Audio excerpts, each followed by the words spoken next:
To order. Peter, if you would do roll call. Sure. Rickard? Here. Epstein?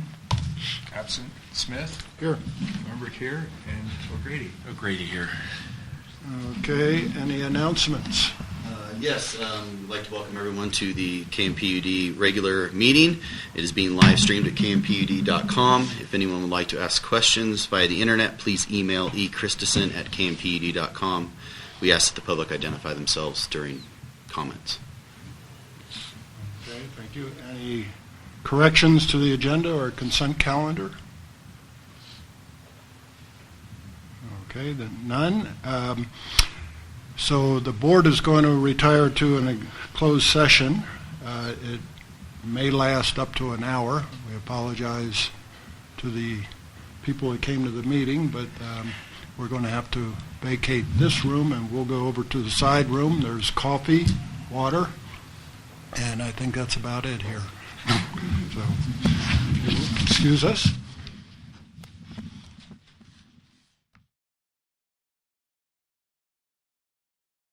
It's coming through on Monday.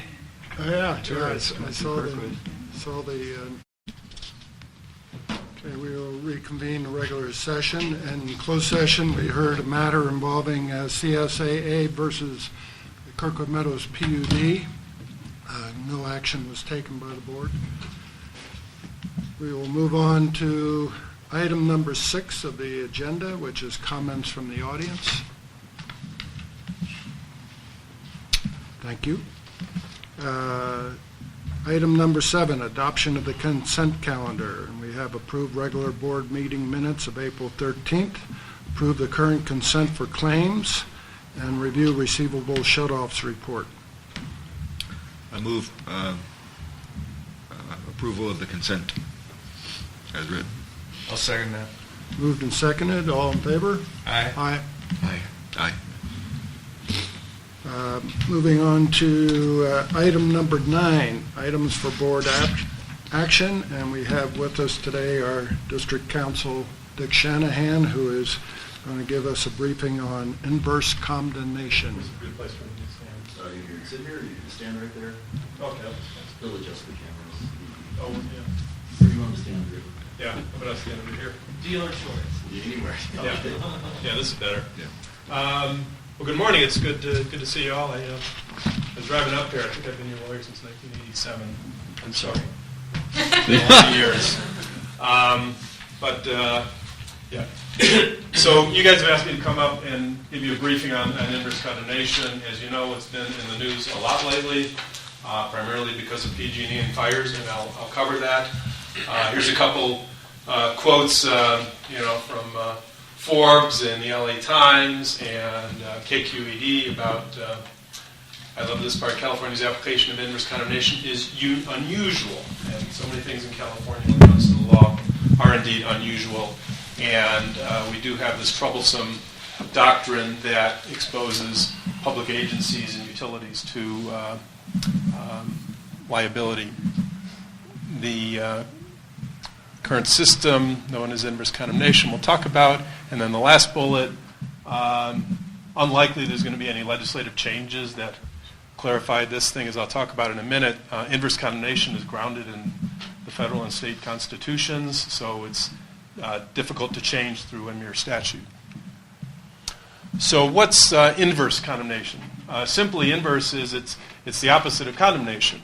So when in the Bill of Rights, going back to the 18th century, one of the things was troublesome was King George would take private property for the king's own use, and the soldiers came over here and they would just take houses and take property, and that was very troublesome to our early forefathers, and they rightfully put in the Fifth Amendment, part of the Bill of Rights, that nor shall private property be taken for public use without just compensation. That's the takings clause. 75 years later or so, in California, when California adopted its first constitution, it similarly has a clause that allows private property to be taken or damaged for public use, but only when just compensation has been paid to the owner. So direct condemnation happens all the time, but maybe a good recent example is the marvelous bullet train that's being built from Fresno to Bakersfield that I'm sure you all going to be using a lot. Part of the reason that project has taken a lot longer and it's costing a lot more is the property owners down there in the San Joaquin Valley are not happy about this, most of them, and they're fighting they created a new high-speed rail authority, a public agency. Many, if not most, of the property owners are fighting this high-speed rail authority with direct condemnation, so they're having to go to court and have trials, and it really complicates and makes expensive direct condemnation. But what happens when the government just takes property without going through direct compensation, without paying for it? And that's what inverse condemnation is. Sometimes we, as local government and state government, we inadvertently or mistakenly take private property, and after the fact, the government can have to pay for it, and that's in what's known as an inverse condemnation lawsuit, also known as a takings lawsuit. There's two types of takings. There's a physical taking, and then there's a regulatory taking, and I'll talk about those two types in a minute. So if a plaintiff wants to sue the district or another local government agency for inverse or taking, what does the plaintiff need to show? It needs to show that it owns property. It needs to show that the government substantially participated in a public project, and that participation can be planning, approving, constructing, or operating a public project. And in the operating that public project, it resulted in a taking or damaging of private property, usually resulting in a diminution in value to the private property. And therefore it's key, the government's activity, or sometimes its failure to act, caused that damage. There's a significant causation element there. Significantly, and this is why plaintiffs' attorneys love inverse condemnation, is they don't need to prove negligence. They don't need to prove that the government did anything wrong or you acted negligently or unreasonably. They just need to prove the public facility, it caused damage to my private property, and then in many cases, boom, they're done. That's all they need to show. Significantly, what the courts, when they consider inverse condemnation cases, they focus on this cost-spreading rationale. The underlying purpose of inverse is to distribute throughout the community a loss inflicted upon the individual by making the public improvements and socialize the burden and give relief to the homeowner in cases where it's unfair to ask one owner to bear a burden that should be assumed by society. And as applied to a district, what that means is it's unfair to make a single property owner pay because of damage caused by a public project when that cost can and should be better borne by the entire rate base, or in some cases by the taxpayers at large.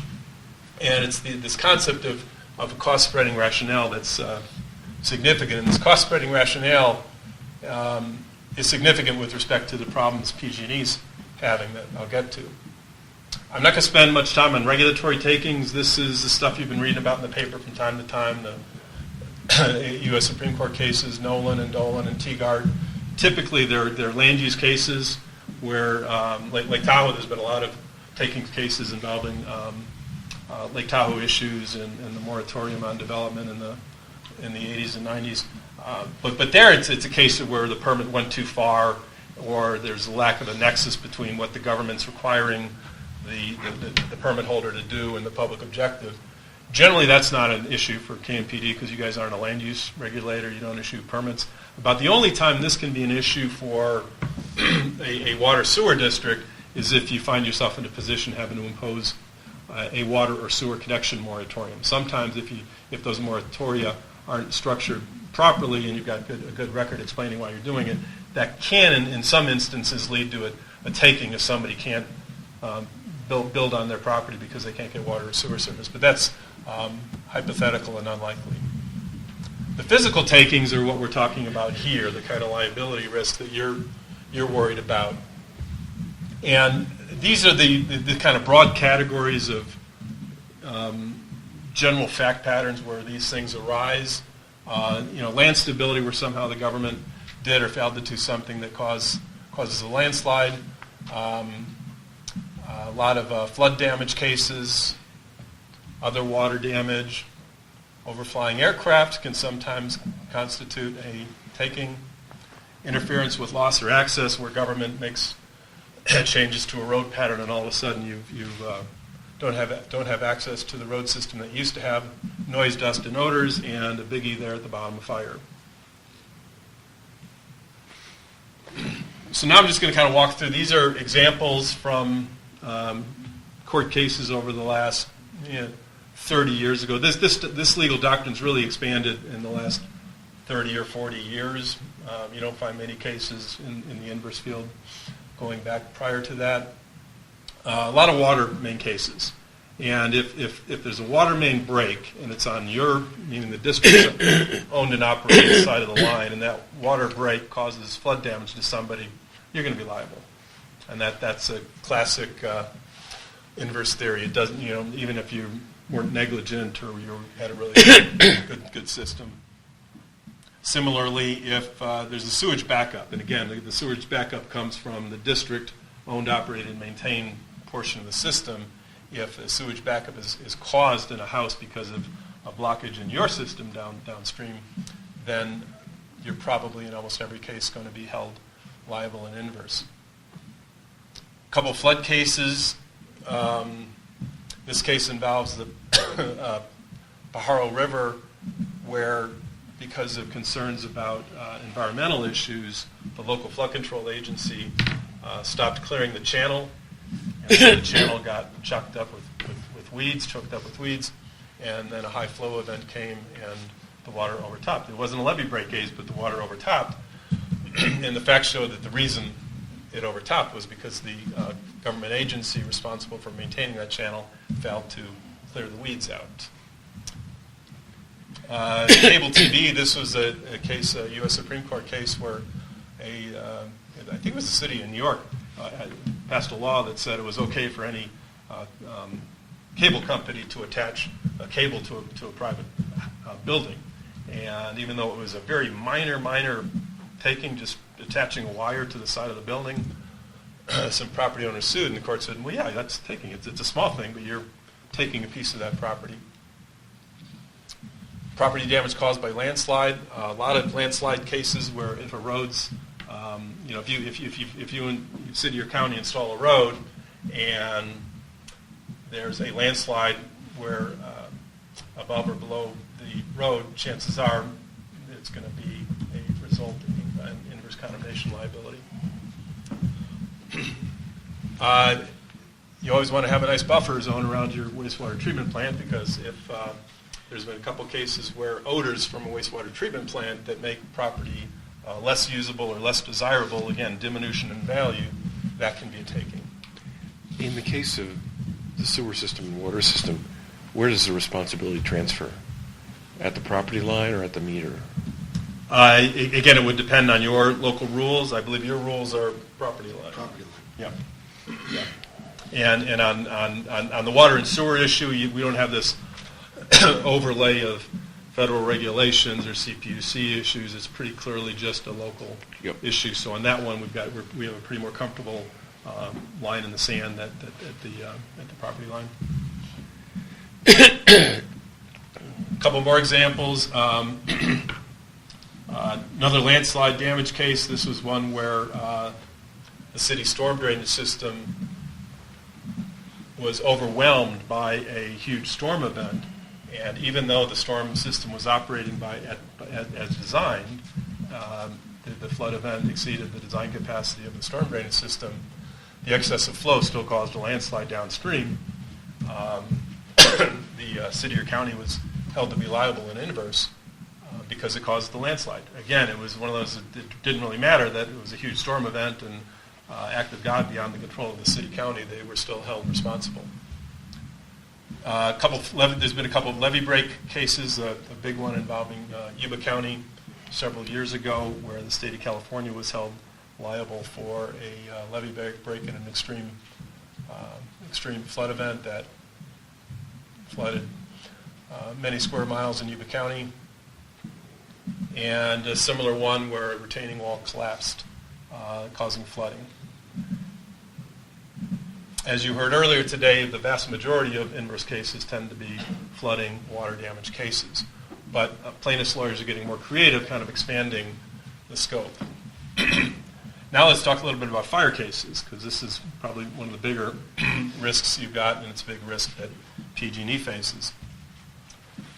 There were two significant cases in 1990 and 1985 involving the Chatsworth Fire and the Mandeville Canyon Fire, two big fires in Southern California that were caused by LA Department of Water and Power water lines. In one case, LA DWP power lines fell down in a high, they get those crazy Santa Anas down there, fell down in a high wind event and sparking caused a fire. And then another one, some lines, live lines were arcing in the wind and they touched each other and arced and caused sparks to fall. And in both of those cases, LADWP was held liable for significant fire damage costs because its equipment caused the fire. And again, it really doesn't matter if LADWP was negligent or it had a real state-of-the-art system. They were held liable. These cases are are important because you're kind of the same as LADWP. You operate a power system, a propane system, a water system, a sewer system, and so you've had this kind of liability. This isn't anything new, even though inverse has been in the news a lot lately, as applied to a public utility district. The law hasn't changed. This is an exposure you've had for several decades. Another case involving Southern California Edison, a bird strike to a power line. Southern California Edison was held liable in that one. And then another fire case involving the 2008 freeway complex fire in Southern California. This was an unusual case because here it was a Yorba Linda Water District. And it was a huge fire, major fire, and early on in the fire, the fire caused damage to some of the water district systems, and the water district simply couldn't keep up with fire flow. And the plaintiffs were able to show that the fire damage from that fire was much worse because the firefighters didn't have sufficient water flow. They went up after the water district, and this one did not result in any reported case law, but the water district lost at the trial court level and ended up settling in the $60-70 million range. And that loss, interestingly enough, was also an Aqua JPIA loss, which is the same insurer that insures you guys. So why have we been hearing about inverse condemnation in the news lately? There have been some big changes in the law. So historically, the takings clause, it applies to the government. Private utilities, investor-owned utilities, they're not government. They're for-profit businesses, and the three biggies in the state are PG&E, Southern California Edison, and San Diego Gas and Electric. What's happened starting in 1999, the courts started treating investor-owned utilities the same as government for purposes of inverse condemnation. And this is a significant change in the law that really drastically affected those the three major investor-owned utilities. And so in 1999, resulting from the Milk Creek fire, Southern California Edison was held liable, again, down power lines, caused a fire, big spread, a lot of damage, and Southern California Edison was on the hook for that. And so that was sort of strike one against the investor-owned utilities, like, oh gosh, we're not government. So they lost that fight, and the courts said, no, for inverse purposes, you're just like the government. And then what happened, and this is why it's been more recently, is investor-owned utility rates are regulated by the California Public Utilities Commission, and the CPUC operates the statutory standard is the PUC is supposed to determine that the rates are just and reasonable, and the PUC has a lot of discretion in determining what's just and reasonable, and there's a big process that the utilities go through to get their rates approved by the PUC. And what happened in 2017 is following Southern California Edison's fire losses and whatnot, they started developing a rate case to the CPUC. Well, okay, fine. If we're going to have this inverse condemnation liability, we need to take that liability and the related costs. We need to fold it into our rate base. So we've got money to cover that risk. And in 2017, the PUC said, no, we don't think that's just and reasonable. That risk ought to be borne by your shareholders, not the ratepayers. And this was the more recent change that really, brought was the light bulb moment for the investor-owned utilities that, whoa, we got a really serious problem.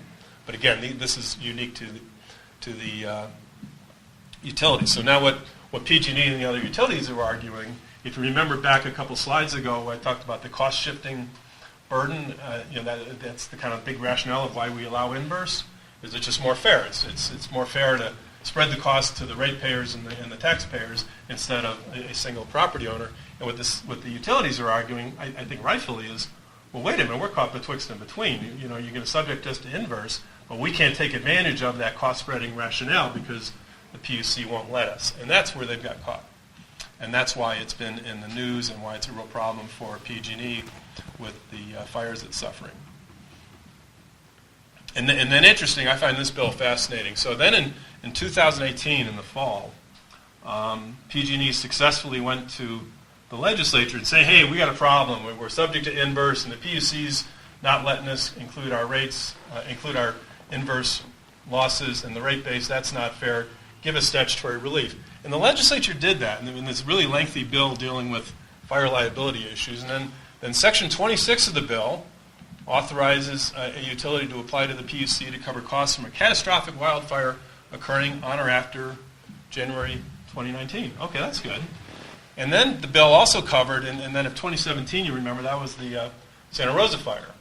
PG&E wanted to be sure they got covered for the Santa Rosa fire, so Section 27 was added to authorize an application to recover costs from a catastrophic wildfire with an ignition date in 2017. And 2017, likewise, is a big fire year, notably the Santa Rosa one. What's fascinating is where's the gap? You guys see the gap? Sure. And what happened in a couple months after this bill was adopted in November, we had the Camp Fire and that awful fire in Paradise. And so PG&E doesn't get relief from SB 901 as a result of the Camp Fire. And this and many other reasons is what drove PG&E to bankruptcy. And the political winds have changed, and it's unlikely that PG&E is going to get an SB 901 type bill for relief from the Camp Fire. But again, I wanted to stress that this is why inverse has been in the news and why you guys are worried about it, and rightfully so. But as far as the laws go and your exposure, you've had this exposure for decades and nothing's changed. All this recent stuff I talked about in the last couple of slides really don't affect you. It's just more background for why you're seeing this stuff in the news and why the investor-owned utilities have the problems they have. This is a liability you've got, and it's just something you as a local government agency operating utilities, water, sewer, power, propane, you've got inverse liability.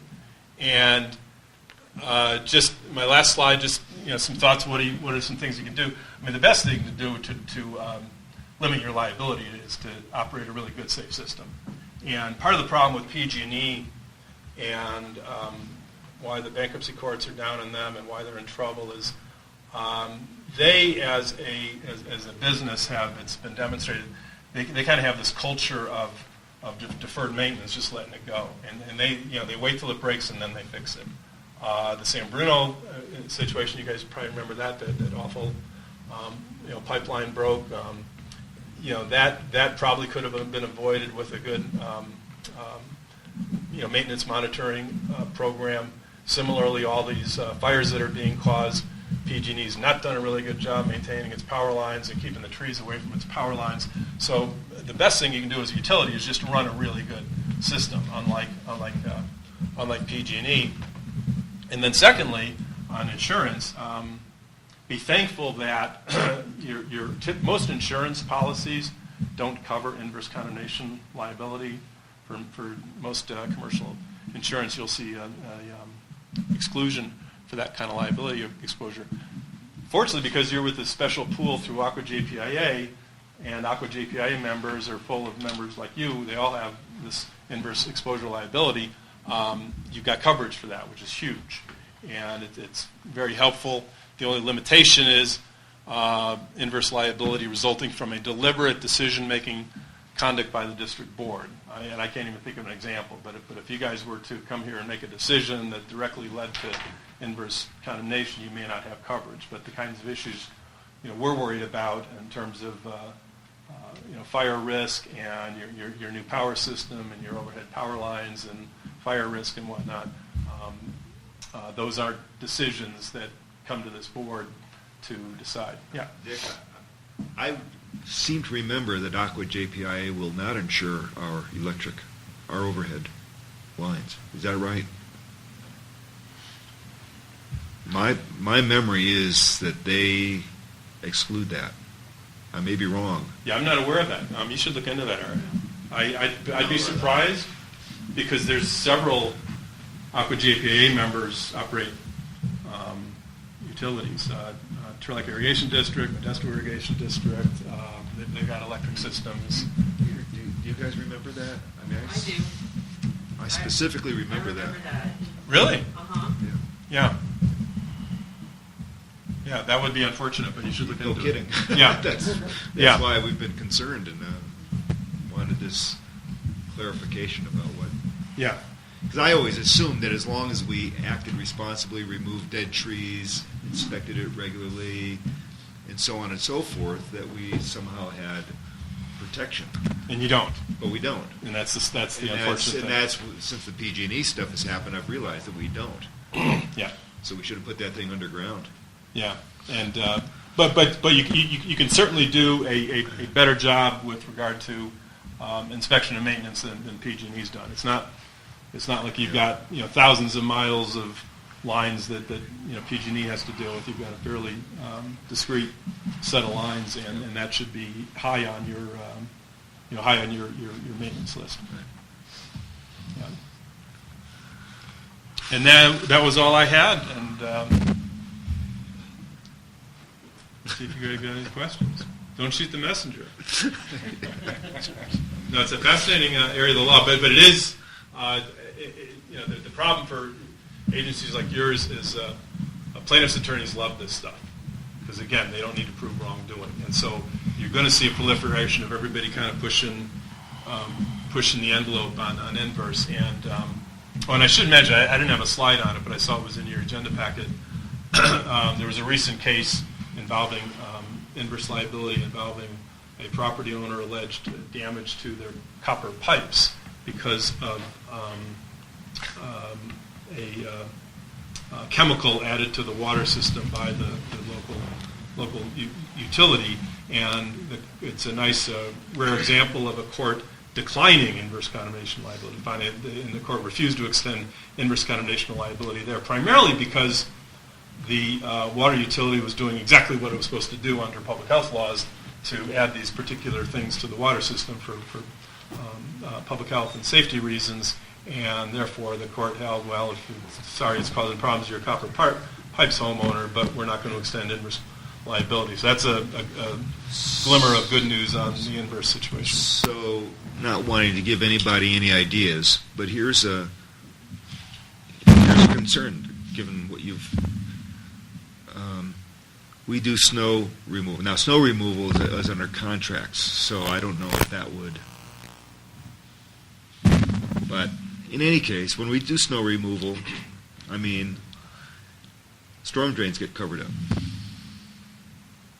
Storm drains are, all this is privately held, right? We don't own any of that. We don't own the roads, we don't own the storm drains.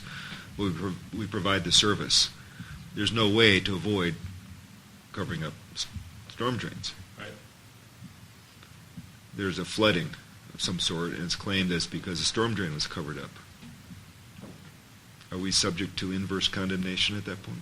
No, probably not, because the district does not own, operate, or maintain the storm drainage system. So the entity with potential inverse liability is whoever owns, operates, and maintains the storm drainage system. So that's an example, Eric, where they're the plaintiff would need to show negligence, and you could still maybe be liable, but they would need to have a higher burden of showing that you failed to meet some standard of care that's appropriate in snow removal in a high snow community, which is a much higher burden for the plaintiff to have to show. Yeah, who does own the storm? Is it homeowners? The homeowners HOAs. association? Yeah, and then the HOAs being private, they wouldn't have the inverse liability because they're strictly private. And that's why you've included the indemnification clause in our snow removal contracts. Yeah, yeah. Right. What is the logic behind the utility services? Water begins at the property line, whereas electric and gas goes right up to the meter at the home. What is it? Is there a logic behind that? I mean, they're all utility services, but one doesn't include the private property. Yeah. And And there's, my clients have a combination of both. Some of my clients assume responsibility for the water main in particular, all the way up to and including the meter, even if the meter is located on the private property. Others have this division of line at the property line. The rationale for that one being that it's all about property ownership. If there's a line in the sand, you own from here over, including everything under the ground. We own from here over, everything under the ground. So, and I don't know is one's necessarily better than the other, but there's different rationales for both. But I guess it's some. But on the other hand, for the sewer that doesn't have a meter attached to it, the property line makes more sense. But some of my clients with the sewer system have a rule that the property owner is responsible for the lateral all the way to the main, well into the street. So some go that way too. So it's a different set of rules. I think what's the most important is to have a really clear set of rules that are communicated to the ratepayers and the property owners, so everybody knows what their responsibility is. And then other agents. we had that. Yeah, and then I just had an issue with one of my clients. It's they own they're responsible up to the first sewer cleanout. As there was typically in your typical house connection, you're going to have 2 sewer cleanouts. Yep. Any questions for Eric? No? No? Thank you very much, Dave. Any questions from the audience? Well, thank you, Dick. All right. Well, good to see you all. Likewise. Anything else I should stick around for? No, I think you're free to go. And All right. You don't want to stay for a budget discussion? I don't think I need to do that. No. But try to get out of here by noon, okay, guys? It's a nice day outside. Okay, well, we will move on then to item 9B, which is our finances, and Kelly. Good morning. Morning. Okay, so we'll start with the balance sheet on page 34 of your packet. The only note I had on the balance sheet was regarding the variance in total operating.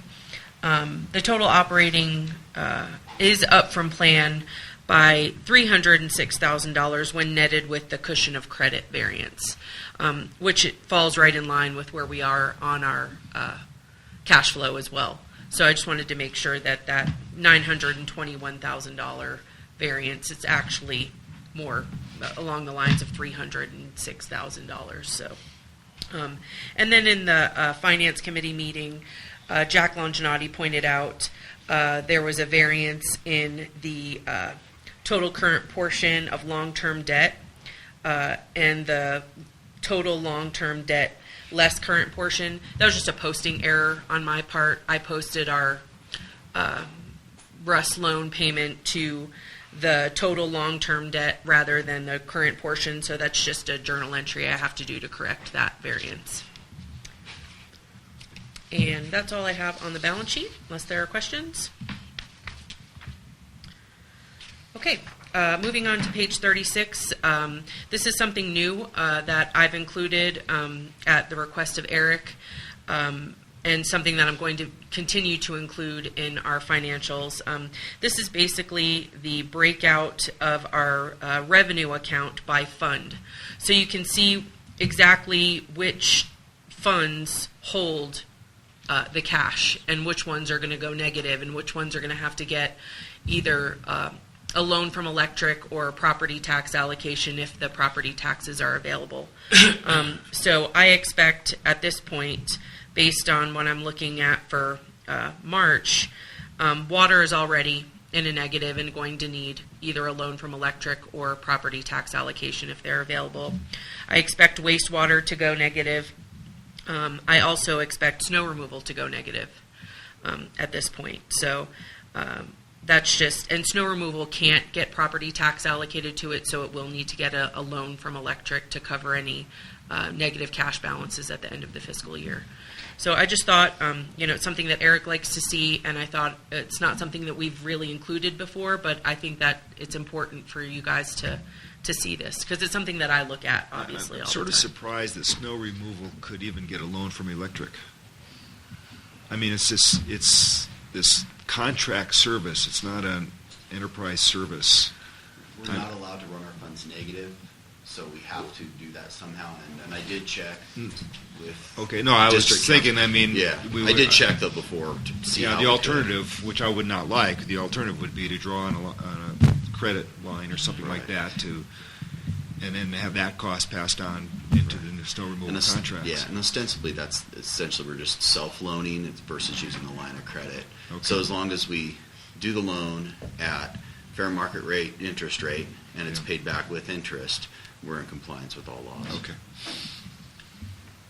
So, and again, I'm going to be including this now, from now on with our financials. So, any questions on that? Thank you, by the way. It's very helpful. Okay, moving on to combined income statement. Year-to-date total revenues are up from plan by $658,000. Year-to-date total operating is up from plan by $410,000. And there is a variance in our investment income to budget, and this is just due to the lower balance being held in the cushion of credit. We had budgeted for us to keep about $700,000 in that cushion of credit, but obviously we can't do that anymore, so we're going to have to budget for less of investment income from that cushion of credit. Moving on to fire on page 39. Year-to-date total operating is up from plan by $62,000, but as we've discussed, $50,000 of that is due to the fire funding study. You can see that the fire department is still running at a loss of $144,000 through March. So, still at a loss. And the 35,000 is fundraising? No, the $35,000 was the acquisition of the ambulance. Okay. We have to post that as contribution revenues.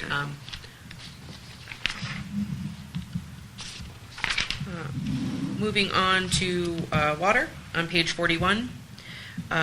Year-to-date operating revenues are up from plan by about $5,000, and year-to-date total operating is up from plan by $48,000, which is good. But as we saw, water is already running at a cash negative, and with a loss of $52,000 in total operating. So, even though it's better than plan, it's still at a loss. Wastewater, year-to-date total revenues are up from plan by $51,000. And year-to-date total operating is up from plan by $145,000. Again, though, still running at a loss of $110,000. And we had some pretty significant invoices come through in May so far, so I expect that number to increase. Moving on to electric on page 44. Operating revenues for March were up from plan by $63,000, bringing total revenues up from plan by $400,000, but considering the $100,000 property tax allocation. It's more $300,000 is really what we're running as far as revenues up from plan when it comes to actual usage. Total operating is up from plan by $271,000. And moving on to snow removal on page 46. You'll see the large overage in operations and maintenance, and this includes $32,000 for the purchase of the 950 GC, which is the taxes and the portion of the rental of that 950 that was not applied to the down payment. So it was 80% of our rental payment that was applied to the down payment. So the difference there was the taxes and that portion. And then also we had about $15,000 in repairs and parts and maintenance to snow removal in the month of March, which is about $10,000 more than we had budgeted for. And that's noted in the budget variances as well. So year-to-date total operating for snow removal is down from plan by $92,000. Moving on to propane, operating revenues are up from plan by $190,000 year-to-date, and total operating is up from plan by $66,000, and that's even with the overages in salaries and wages and benefits. So propane made the comeback that I expected it to. And that's all I have on income statements. Questions or comments? Yeah, I know we're going to talk about some rate stuff later on, and I'd just like to recap our 6 big services for the first 9 months. Oh, I guess it's 5 big services. The total district, and I'm using net income, not operating income, because I think you have to consider the other costs. You know, net income for the district for the first 9 months is $414,000 positive, or $464,000 ahead of plan. Electric is $221,000 of that net income, again, after our interest and other expenses. So it's $283,000 ahead of plan, and $221,000 of net income is 53% of the district's overall net income. So once again, how the snow falls drives electricity consumption, which drives our annual results. The second of the 5 big services is snow removal, where we've lost $109,000 for the year. So this is the only one of the big 5 where we're behind plan, and we're $95,000 short of plan.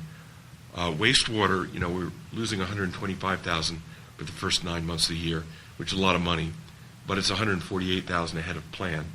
And then water is the other significant loser of the big 3 losers, which are snow removal, wastewater, and water. It lost $63,000, but again, it's $50,000 ahead of plan. And then propane is $129,000 of net income, positive net income, or $71K ahead of plan. So where I'm kind of going with this is, electricity is really profitable.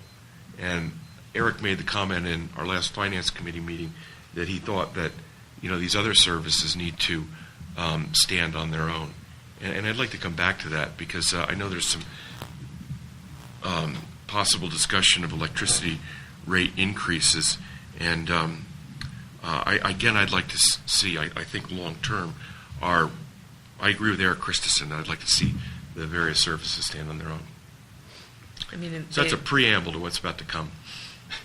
They kind of have to, they're loaning from electric if they don't anyway. Yeah. So where I'm going is, I think electricity is the cash cow, and I think we should be looking not at rate increases in electricity. I think we should be looking at rate increases in the services that lose money, and I think we should couple that with rate decreases in electricity. Are you factoring in property tax revenues with regards to electricity? Don't we direct some of our property taxes to the electric fund? I think there's 100,000 in there, right? Currently, yes, Yeah. but I mean, I we think are, need to recognize that. we have to, cover our tier ratios in electric, so property taxes are promised to cover any, So that's the only subsidization of electricity from property taxes is to cover their tier ratios. right, if it's It's not like an covering it insurance itself. policy, Right. basically. So we don't lose that money, we get it back. It goes into our cash balance. I mean, you can kind of, If we make budget. it goes into our excessive cash balances in electricity. Okay. So it's a government requirement, whether it's RUS tier ratios or the GASB, whatever that thing is. The GASB. Yeah. 68. And all now I'm saying, Peter, 75. is I don't think we should be looking at rate increases in electricity. I think we should, to the extent we have to increase rates in the things that lose money, I think we should be looking at rate decreases in electricity. I think we should try to give the customers a fair shake. I'm just concerned about across-the-board rate increases. Right. And when we get to the budget in electric, you'll see that I've corrected the CPI increase, and you can see that the rates are actually going down in the next 5 years. So, but we'll get to that when we get to the budget.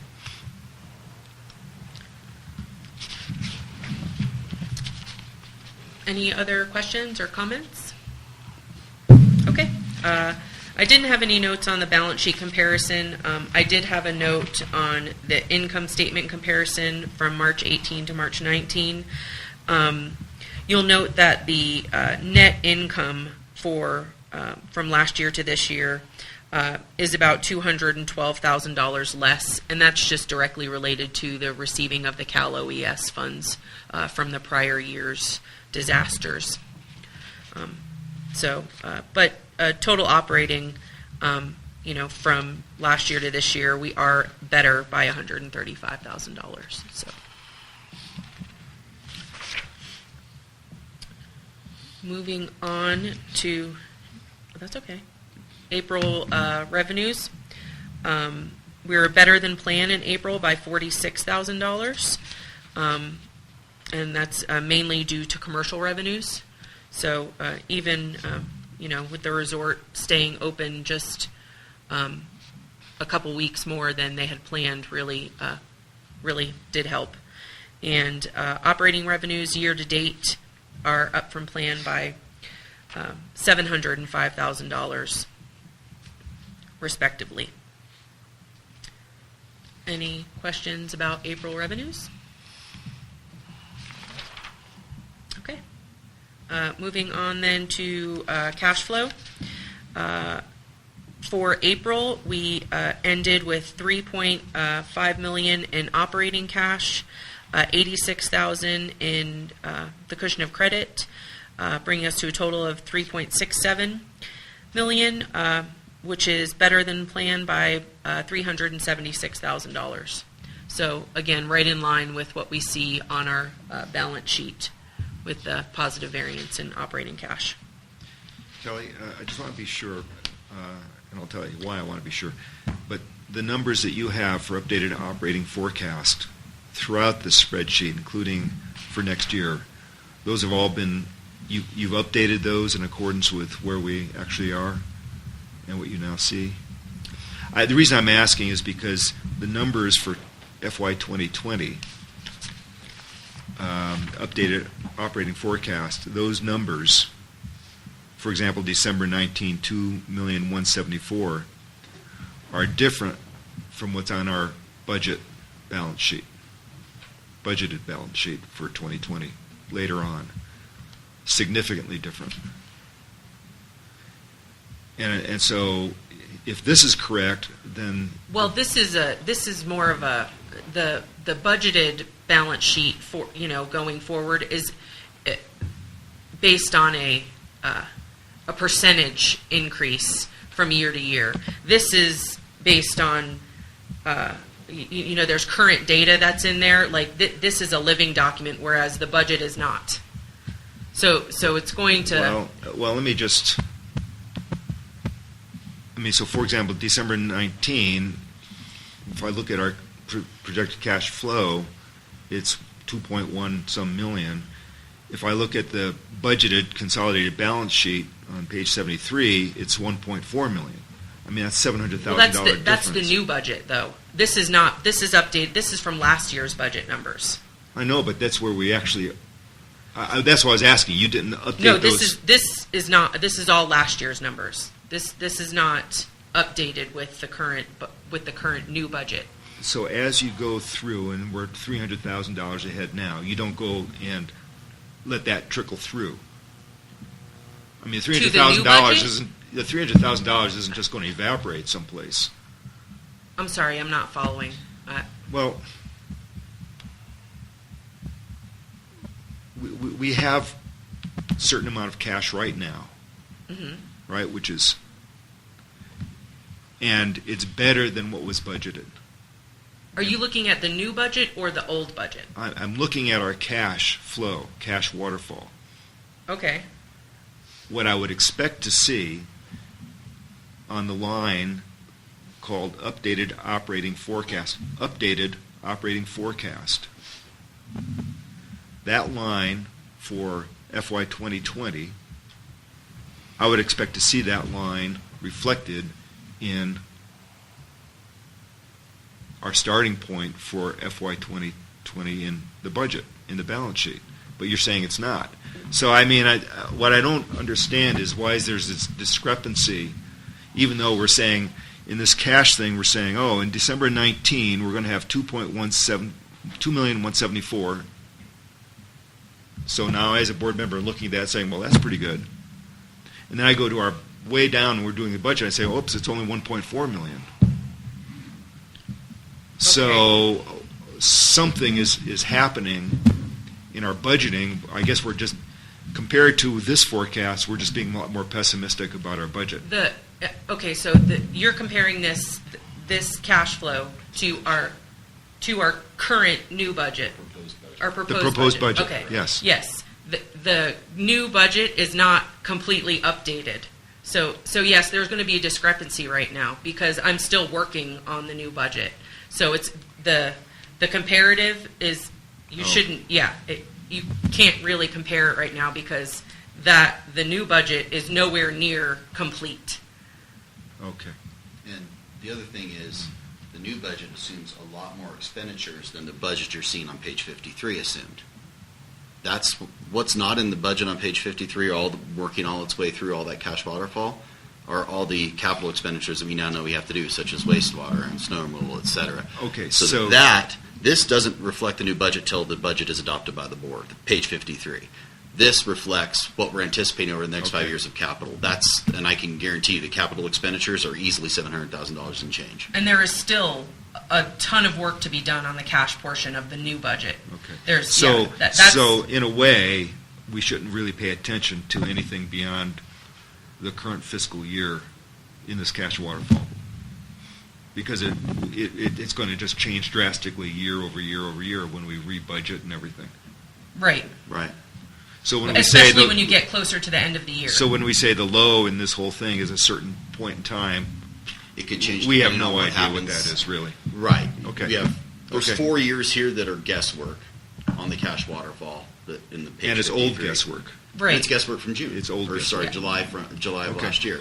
That's what I was wondering, whether this was updated constantly or not. No. The answer is no. It's not. The page 53 is not updated because the new budget hasn't been adopted yet. So until that's done, we can't include that. Thank you for that clarification. Okay. We got there. Thank you. Okay. Any more questions on the cash flow? Okay, moving on. Budget variances. There have been some updates to the budget variance sheet. You'll notice miscellaneous vehicle repairs are up to $10,800 more than what we had budgeted for vehicle repairs for the year through March. The 950 GC loader purchase, and then as well the miscellaneous snow removal equipment repairs at $10,579. And while we don't like seeing variances, this reflects that we have a good mechanic on staff now, and he's bringing our stuff up to snuff. Sure. Yeah. Variances are okay. Got to roll with the punches. I don't like spending money if I don't have to. And that's all I have on finances. Thank you. Any questions for Kelly? Thank you, Kelly. Thanks. We'll move on to 9C, performance reporting and aquifer levels. Randy?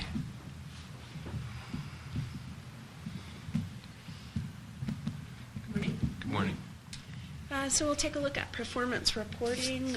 For the month of April, we did see in electric a total production of 680,000 kilowatt hours.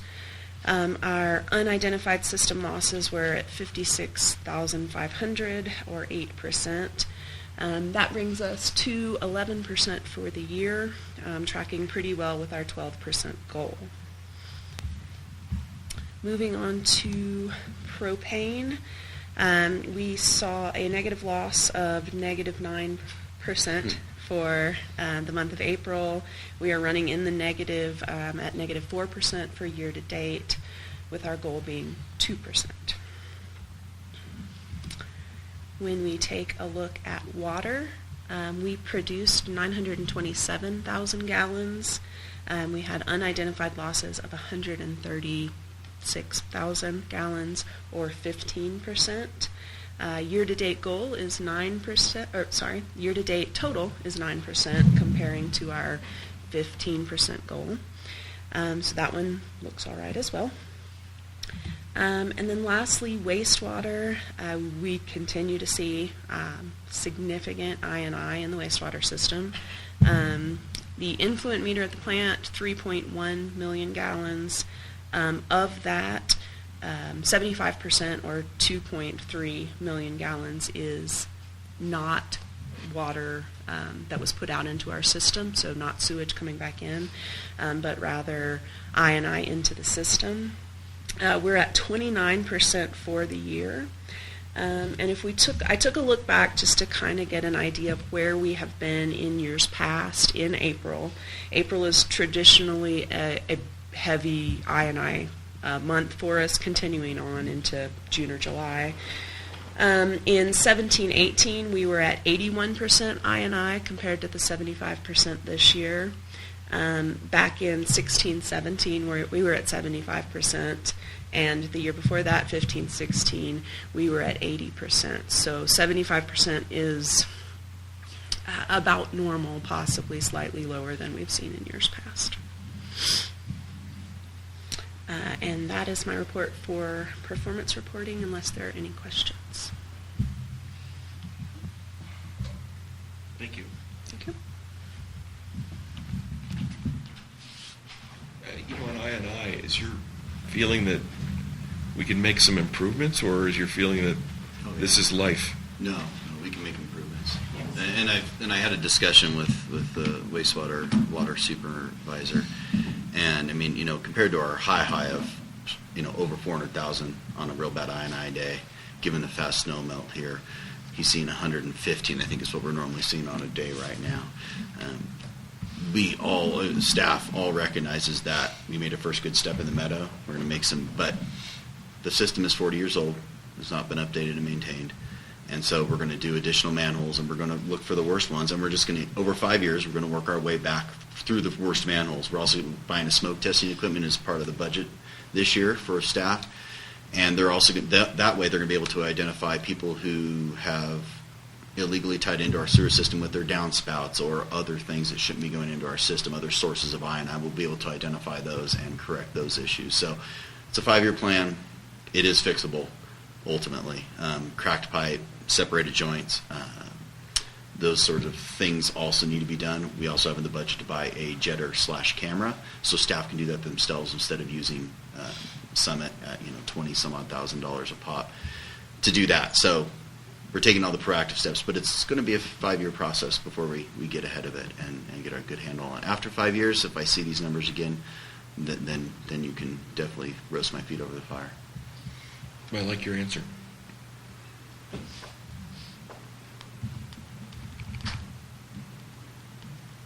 Any other questions on I&I or losses? Budget. We did have the aquifer levels. No, they are in there. The aquifer levels are included.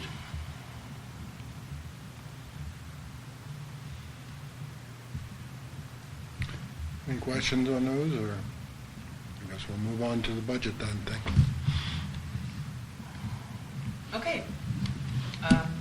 So this was our first go-round at adding the cash summary portions to all of the summary sheets, and as well adding the consolidated balance sheet and consolidated income statement for fiscal year 2020.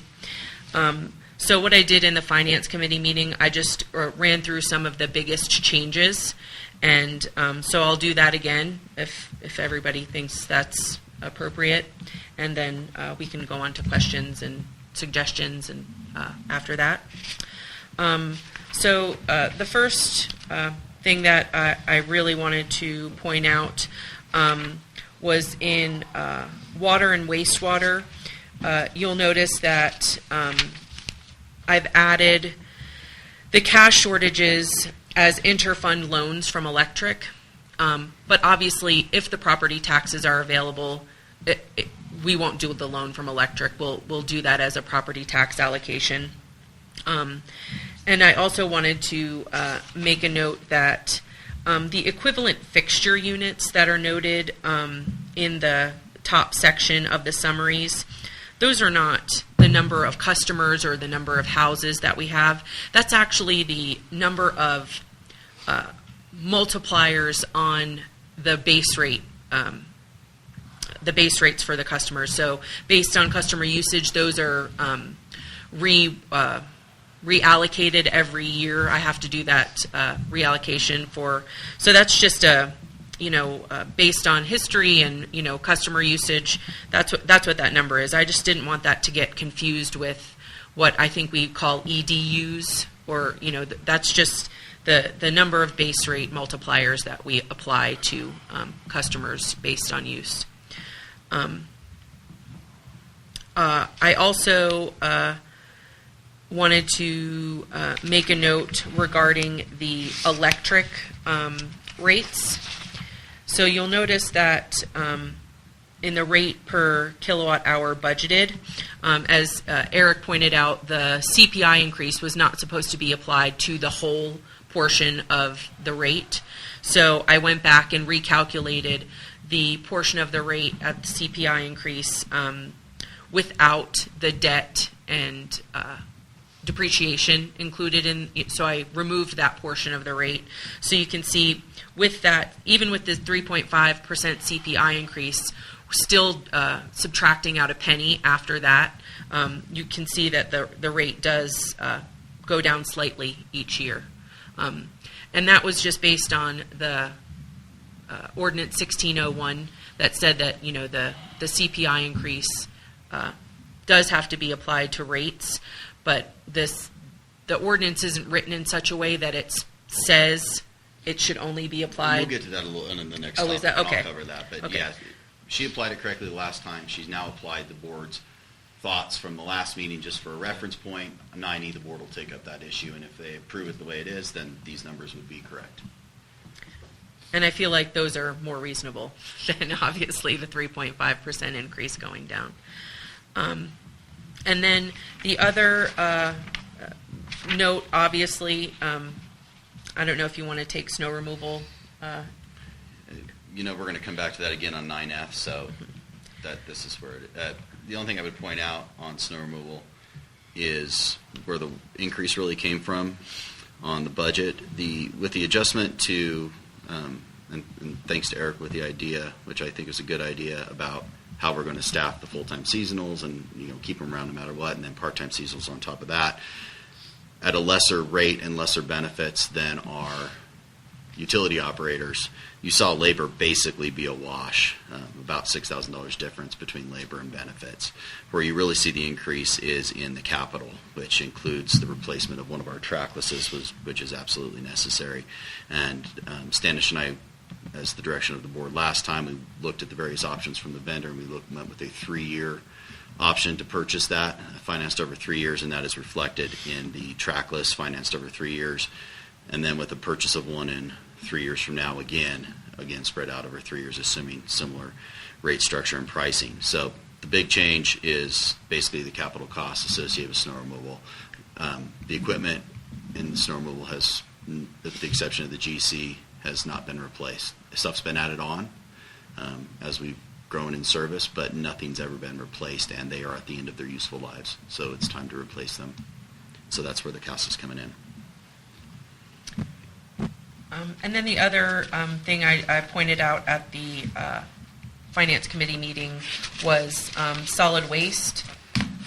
Right now, looks like it's going to be running in a deficit for the next budget cycle.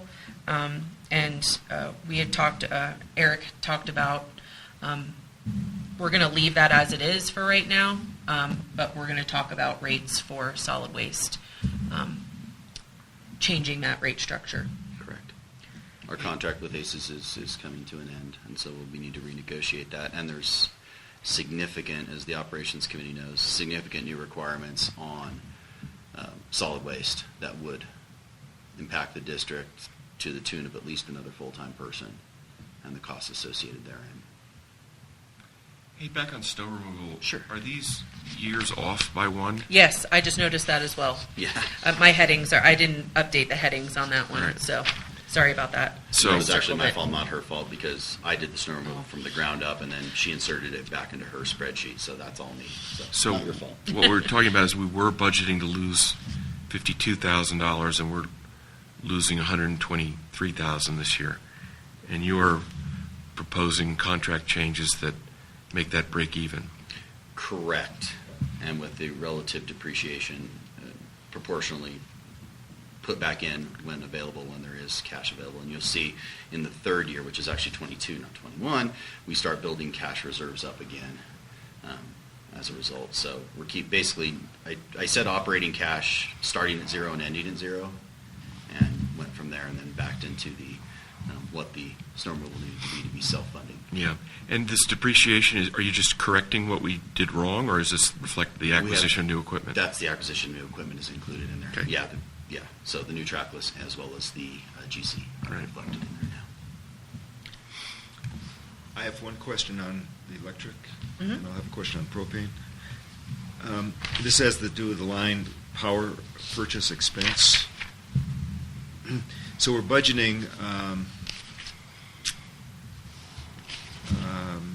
obviously smaller, the way we do the averaging of the years and so on. A rolling average. We're somewhat conservative, and we're budgeting lower sales than we have actually experienced this past year. So assuming, again, if this is wrong, let me know, but the projected year-end actuals, I'm assuming, are the actual projected year-end actuals. Mm-hmm. So the power purchase expense is $600,000 this year, but now we're going to be budgeting for fewer kilowatt hours purchased, but that line jumps by 10%. That needs to look back at the rolling average. We'll correct that. Thank you for catching that. Okay. Also, though, the price per kilowatt hour. Well, that was my follow-up question. That has gone up. That definitely has gone up based on what Brandy and I had discussed about the daily. What's the Day of the market, the day of market, day of based market. on what we've paid for it.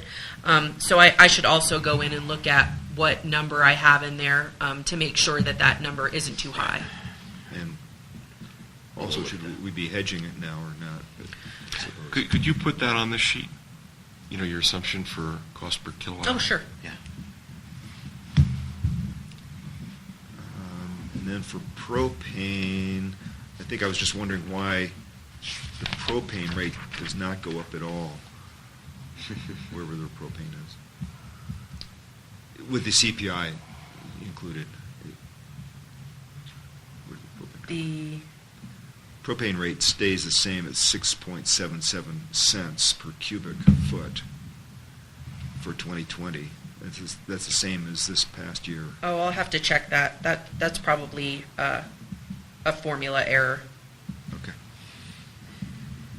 And this what we're doing right now, this is the other plea that I made at the finance committee meeting. I wasn't there, so Yeah. it doesn't Oh, no, count. no. I'm not hearing this. No, this is what I need to happen. Yeah. This my spreadsheet for the budget is so massive that Yeah, there are a few numbers here. yeah, and so any second eyes, I really need feedback. I need questions. I need suggestions. And Standish will tell you I did make a plea for that to happen sooner rather than later. So I know you just got this, and but anything that you find that's wrong or it doesn't seem right, please check my work. Well, the overall, if you look at the overall, it makes perfect sense compared to where we've been and so on. So I don't think there are. If there are huge errors, they're offsetting. And as you said, largely. the other day, it's light years ahead of the one-pager you used to get, in 2008. Oh my goodness, yes. But this is the time to get Yeah. robust feedback. Yeah. And it's on Appreciate my it. calendar for the next week or so. Great. Yeah, I've got a.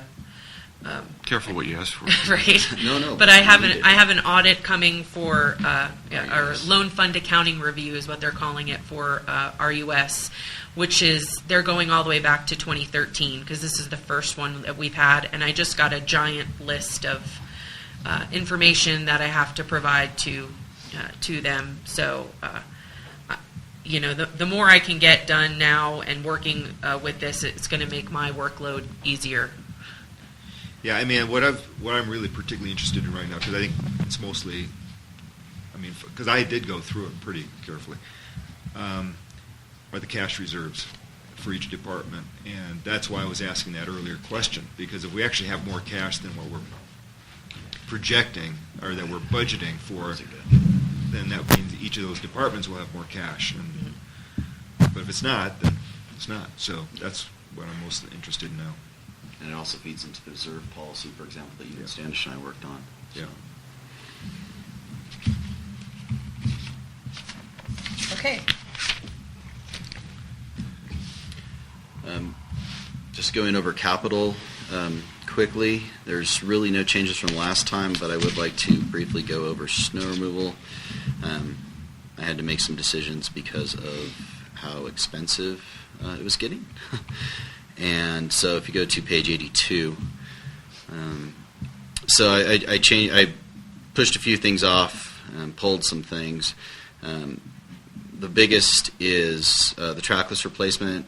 The mechanic indicated he wanted biannual replacement. I strong-armed him into crying uncle and saying he could live with triannual replacement, so that is a change from the last iteration you saw. So I've moved that out to 3-year spacing, and then after all 6 are replaced, then 10-year spacing triannually after that, because that's about the life we're getting out of them is about 10 years. We moved the diesel fill station, although that would be a significant savings in terms of labor and time. We just don't have the money to put it into snow removal this year, in my opinion. So I moved that out to the following year to put that diesel fill station. And for those that don't remember, that is a fill station by the powerhouse. So so our staff plowing the east side doesn't have to come back to the wastewater plant to fill for fuel. And then trackless reconditioning, we have 3 for 2 years from now, and then a 4th a year after that, obviously, and then replacing the 6th one the following year, as we talked about above. So those were significant changes. Operations Committee didn't have a chance to review that. I just saw the numbers coming out in snow removal and had to make a decision of what I wanted to present. So we can go back to what it was before, but I think financially this is how we have to do it, or something else lesser, but we can't have it as aggressive as it was. It jumped to give you an idea, it jumped total contract value from 704,711 to 838 in 2 years, and that was just untenable, so I had to push that out. When we looked at the assumptions, we went through all those assumptions last month. Mm-hmm. Was the tracks replacement, It was more aggressive. it was more aggressive? Yes. Because I didn't remember that there was a tracks replacement for 2020. There wasn't when we initially considered, but if you recall, there was one item where we had a chance to buy a demo unit that was discussed, and so that was not in the plan, but the board said, yes, buy the demo unit, work with the treasurer to how we're going to purchase it, so that was added into the plan. But we already did that. We didn't do that. I thought we'd already purchased that for this fiscal year. No. So what we're doing is we're renting it because it's not a budgeted item. Okay. And so we're renting it for 3 months, and then we pay them I see. come July 1, assuming the board approve, or July Okay, thanks for that. 5th, yeah. Okay. Assuming we approve the budget. But we finance that over 3 years. Correct. And it's not 150, is it? No, but we have to put a blower on it. It's just the trackless unit, so then we have to buy the blower for about 20-some thousand plus installation costs. So yeah, I think we paid $120 for it. I think that was the number, plus financing costs, et cetera, and then, yeah. It was roughly 150. Yeah. Budgetarily, it's 150 is the right number. It may be a little conservative, but not by much. Any questions on that, or why we did that? Or why I did that, I should say? On another item, on page 76, we talked about, in the operations committee, about membrane replacement. And Standish asked me to throw out a number out of the blue, and I said 4 years, and you've got it at 5 years. Membranes are currently 6 years old. I just think that it's unrealistic to expect that we're going to get 11 years out of the membranes. I mean, that would be a miracle. It would be wonderful, but I think the average life cycle of a membrane is 7 years. If we can get 8 or 9, that's great. But I just think the board, we need to be more conservative on replacement of the membranes than we are in this than we're showing on page 76. That's just my opinion. Well, I would defer to you and Eric. I mean, I'm no expert on membranes. So, Well, I mean, when we first got them, the U.S. filter membranes, it was 7 years at best. Yeah. The Coke membranes, we're getting better performance out of them, but I don't know how. I just don't want to push our. Yeah. We need to be realistic, and it's because it's a major expense. Yes, it is. The membrane review that would be scheduled for next year, this coming year, is I think we're going to try to do it this summer, aren't we? To try to get somebody from Coke to come out and. It's budgeted to review them, and then we would adjust the capital budget accordingly for our rate study that we'll be doing next fiscal year. Okay. so that replacement may move forward. It may move forward once we. Subject to the review. Correct. So we'll have the membrane review ahead of the rate study, which we can then adjust the capital assumptions in the rate study to provide a rate structure sufficient to ostensibly pay for itself, or provide for loans to pay for One itself. thing that just really screams out at me, makes me nervous. Eric, we had this discussion at the Operations Committee, and I know we're going to have to review this summer, but we're prioritizing that as a 5, and you obviously have experience in this area. How do you contrast prioritizing it as a 5 with Peter's worries? You had some comments in the meeting. Yeah, based on our low usage and care of the membranes, I think we're going to get. I think that's not an implausible number that we can get to. Yeah. I understand being conservative though as well, but we'll, and Howard Hoffman also had thoughts on that too, that we might get that far, but that's what the membrane review is going to do for us. Yeah, okay.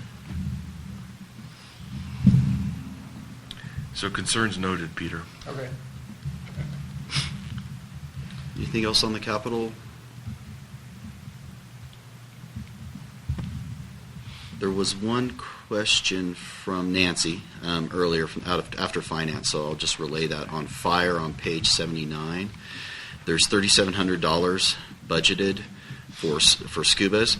That's our portion of the $75,000 grant that we have to pay out of pocket. So that is our actual cost associated with the purchase of these scuba equipment. So we didn't budget this full 75 because that's a grant, but that's our portion of it. And one other comment Nancy made that we're going to incorporate is the Finance Committee directed us to move a significant amount of operating cash 1.2 to LAIF. We will reflect the interest of LAIF, which is generally on the 2-year Treasury note, in our budget assumptions as well. And so you'll see an update to assumptions and you'll see an update to the cash flow. It just wasn't in this yet, but we're going to be incorporating that as well. It's kind of, you'll see it like you used to see cushion of credit. Is that everything she had, I think? I believe so. Okay.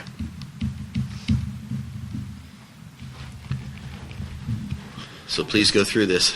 Make my pitch again. Stanish has heard it too many times, but he can close his ears. But please, please, please review this with a fine-tooth comb. The sooner we get don't wait for a board meeting, don't wait for a committee meeting. As soon as we get the comments, we can address them and have them a good document come June that hopefully will have very minor changes. I don't want to expose Kelly to having major changes between June and July with the RUS audit coming in July. So anything we can do to help her, please. And that goes for the public as well. Please review it. Nancy did that. She got our comments to us. We appreciate that. And any others that want to do that, we would appreciate as well. Do you want to stick around for? No, I think I got it. Okay. Thanks, Kelly. So we did talk about this briefly. So the electric rate increase. So the way 1601 is written is that a CPI applies to everything, as well as a 1-cent reduction. The indication from 2 board members, and I think the consensus of the board was that was not the intent. Regardless of how 1601 was written, I did speak with Dick Shanahan, and it's relatively simple for the board to annually fix this. The other option is to go fix Ordinance 1601 altogether, but that's much more cumbersome with noticing, so it's really simple motion. If the board wants to make a motion as contained in the staff report, to not apply the CPI to the debt portion of electricity rates for the fiscal year 1920 under Ordinance 1601 Section 6, that would fix the problem, and the budget, as Kelly has updated it, would be correct. And then we would just take this up annually that the board directs me to implement it this way until such time as we do a complete review of electric rates. Can I just clarify, Kelly, I think you mentioned you took it out not only the debt portion, but also the depreciation portion? Yes. I'll just give my thought on that. Because to the extent that depreciation, it is a constant, obviously, right? But to the extent that the advantage of doing that depreciation is theoretically it's a non-cash expense that we start building up reserves in order to replace things. And that replacement is subject to inflation. So my opinion is I would not mind seeing depreciation included, but the debt excluded. And the reason why I did left the depreciation out was because that's the way it was calculated in 2015. It was. I just, used that same calculation that they used in 2015. We found Michael's calculation and we just brought it forward to today. I see. But we can change it I if don't the know board what wants. other people's thoughts are on that. Obviously, that would take the 66.5 up to 67 and something probably. But I certainly understand the rationale for why the CPI should not be applied to the debt portion. However, I don't remember having that discussion when we put this ordinance in. I just remember the CPI applying to the whole rate. So to the extent that you and others remember an intent that's different from this ordinance, I remember the ordinance the way it's drafted. Having said that, as I said before, I guess I would throw out for consideration waiving the CPI this year on the whole rate and lowering the whole rate by 1 cent a kilowatt hour. I think that electricity has been making money. It's got $2 million plus of cash in the bank, and we're considering it as the source of loans to other departments. And I think we should bite the bullet on the utilities that are losing money and that have 40-year-old broken down plants. In other words, I think we're going to have to raise rates on those if we want them to stand alone. So again, what I'm proposing is coupling rate increases in the money-losing operations with decrepit facilities with rate decreases, meaningful rate decreases, if 1 cent is meaningful, in the utility that's making money. And that's how it was written in the ordinance, the 1 cent per year. But then there was that section 6 in the ordinance that said that there was the CPI increase. Sure. So, And that 1 cent was, and I quote, the district is also considering. It wasn't an absolute. no. And the not doing the CPI and the 1 cent and doing the 1 cent decrease per year. While I think it's time, maybe we should wait until we have to bite the bullet on water and wastewater. But I would probably do it now. Yeah, so what mean, one of the things I always do is I look to see, I try to understand how much real estate property taxes are going to have to go to electric and how much is available for the other things. And we've been lucky the last couple of years. So, but I would like to try to save property taxes for other than electric. So that's the only reason I would say I don't want to put a CPI on the debt because the debt is fixed. But I would go ahead and do the CPI and the rest. But I also agree with Standish. So if we go through the rate study and we see if we see we need significant increases in the others, then I would like to offset that somehow where we can. So to be clear, my specific proposal is to keep the ordinance as it is with the CPI on the whole thing, because that's what we adopted, and to waive the CPI increase this year and decrease the rate by 1 cent per kilowatt hour this year or next year. Meaning, I think it's time to give the community a break. And one thing I would point out is although we're doing the rate study for water and wastewater this coming year, there's no guarantee it will pass a 218 process. So we're betting on the come on that one. That's the risky part. Sure. With what you're proposing. And I can see you're wanting to relieve the burden on electricity, but basically we've mortgaged everything in the last decade to clean up electricity, and we've neglected some of the other functions that we perform. I just think it's premature to start reducing the kilowatt rate this year. That's just my personal feeling. I don't see much growth coming. There's no guarantee that we're going to have increased electric sales. I mean, Vail has shown no indication that they want to. Sure. So I'm just reluctant to do it right now. But that's just me. I'm reluctant.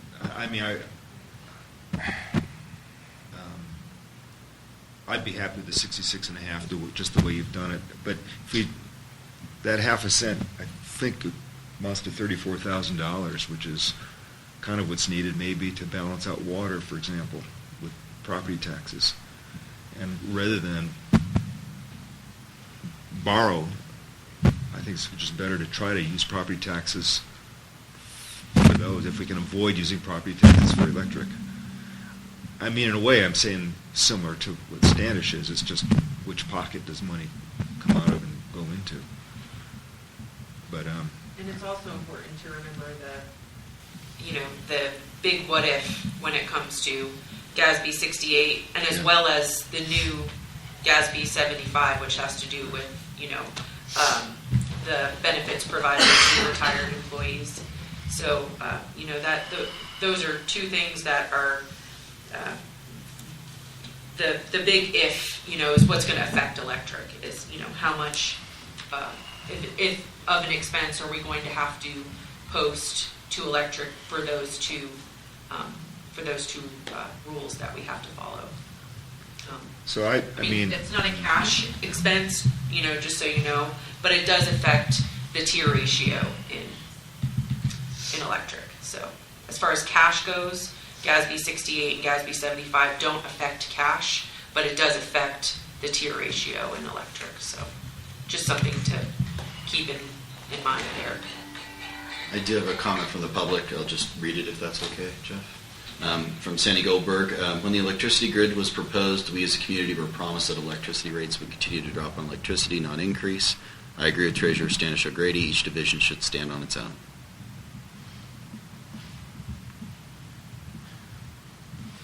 So I would ask Sandy how she feels about raising water and sewer rates.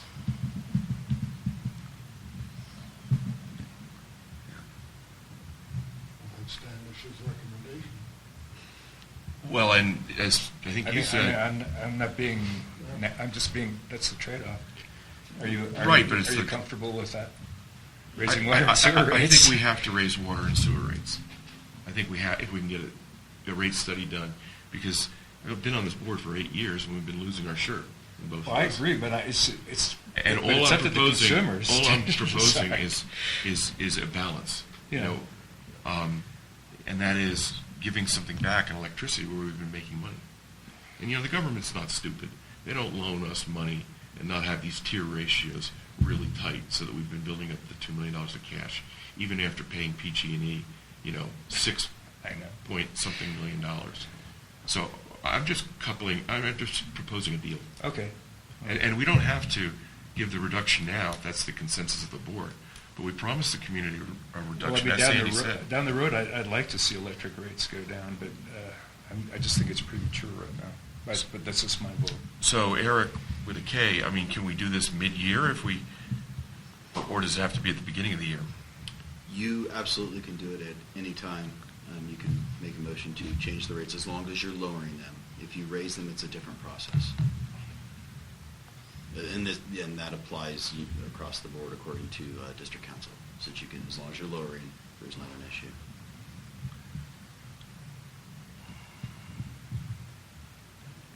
So Kelly, your calculation has the 1 cent reduction and the CPI increase on the kilowatt hour rate excluding debt and depreciation. That's correct.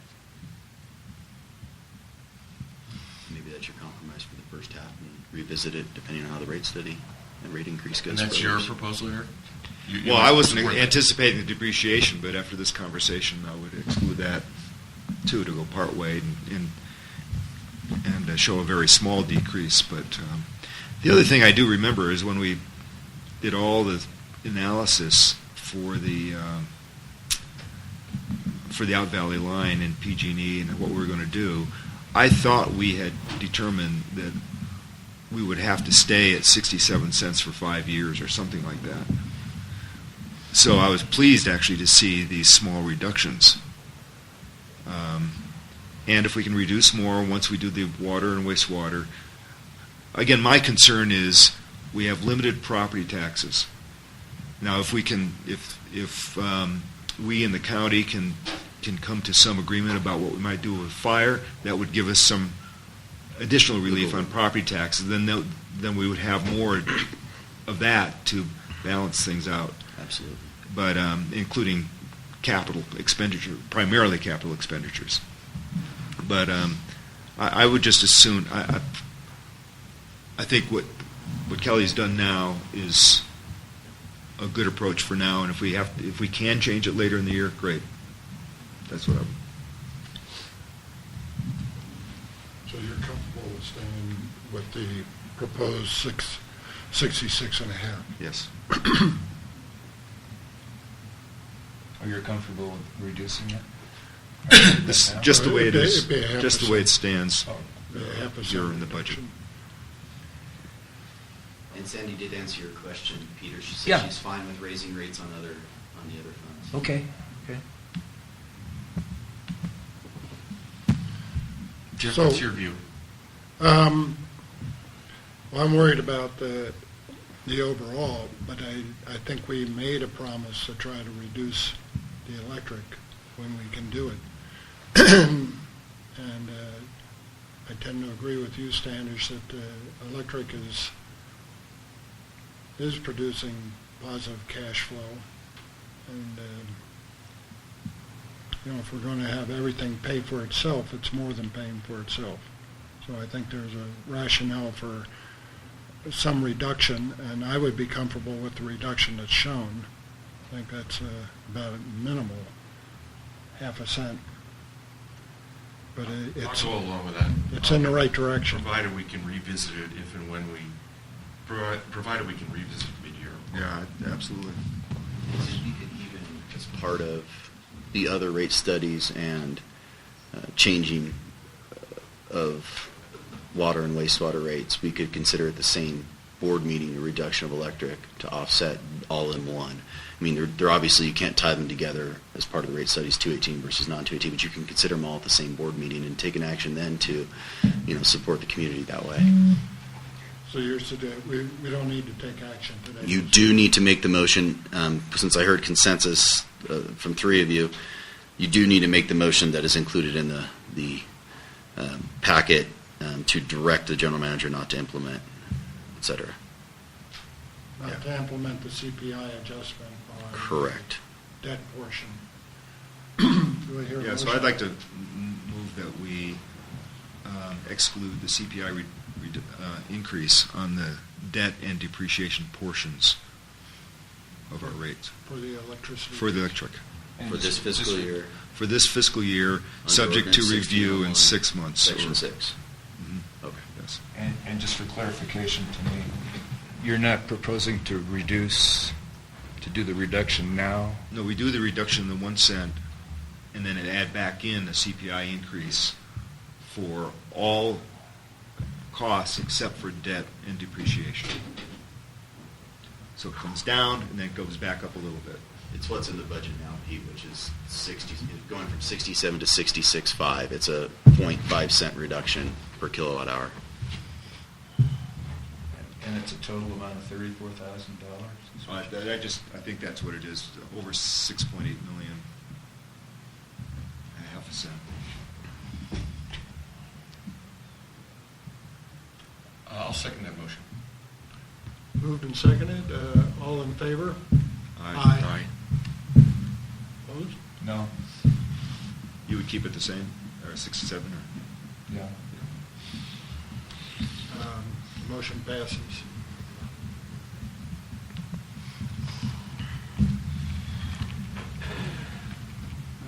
Is that all on the electric rate increase then? Yes, sir. Well, I think you need to tell our customers that in the newsletter. That will be reduced, that the rate is being reduced. Yeah. Yeah, just you captured that. So we'll move on to item 9F, snow removal budget. Okay. Does anyone want to break before we start this one, because it might be long? Everybody's good? All right. As we talked about at the last meeting, we basically came up with the parameters of snow removal, and then I went from the absolute ground up, from creating a spreadsheet of labor rates, FICA, everything from the ground up. Same with the capital and modified as I told you before, and came up with what the budget would need to be for snow removal to be a net zero fund for the district, essentially self-funding as it's supposed to be because it's a contract service. And so to summarize the big picture, there's 75,000 total operating expense increase of 75,000 and capital is of 234,500, which is the trackless replacement. And we currently have $1,000 in snow removal reserves, which I propose to keep as it is until it starts funding a little bit extra in 2 years or 3 years. And so the total increase of snow removal budget proposed based on the parameters is an increase from $588,000 to $705,000. So it's 100% self-funding. A few things relative to, so let's talk about HOAs briefly. There was a big increase for East Meadows, and this is based on this year's curated GPS data. Everyone else was, just to give you a rough idea of percent increases on HOAs.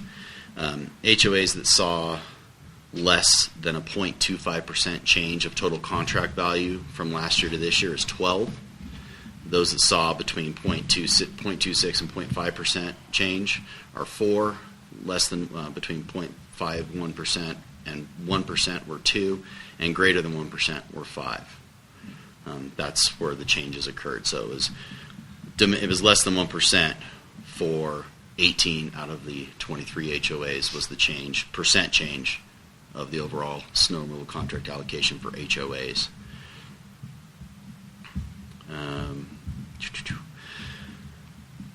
So there was some issue with allocation of GPS to HOAs that have GPSs separate from their HOA contract. I looked over the last 5 years and determined that approximately 10% was being misapplied. The driveways, you mean?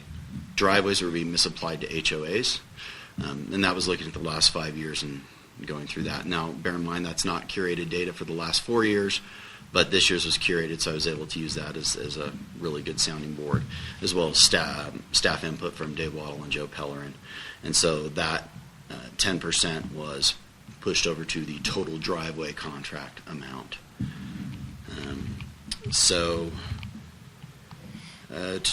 basically, with the curated data, we think the HOAs are accurate now with that 10% reduction for the HOAs with driveways, and you can see that the total percent changes in there as well.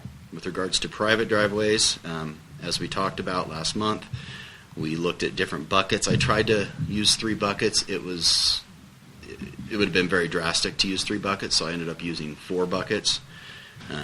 So 1 EDU, 21 driveways fall into that bucket, 22 fall into the 2 EDU bucket, 11 into the 3, and 9 into the 4 EDU bucket.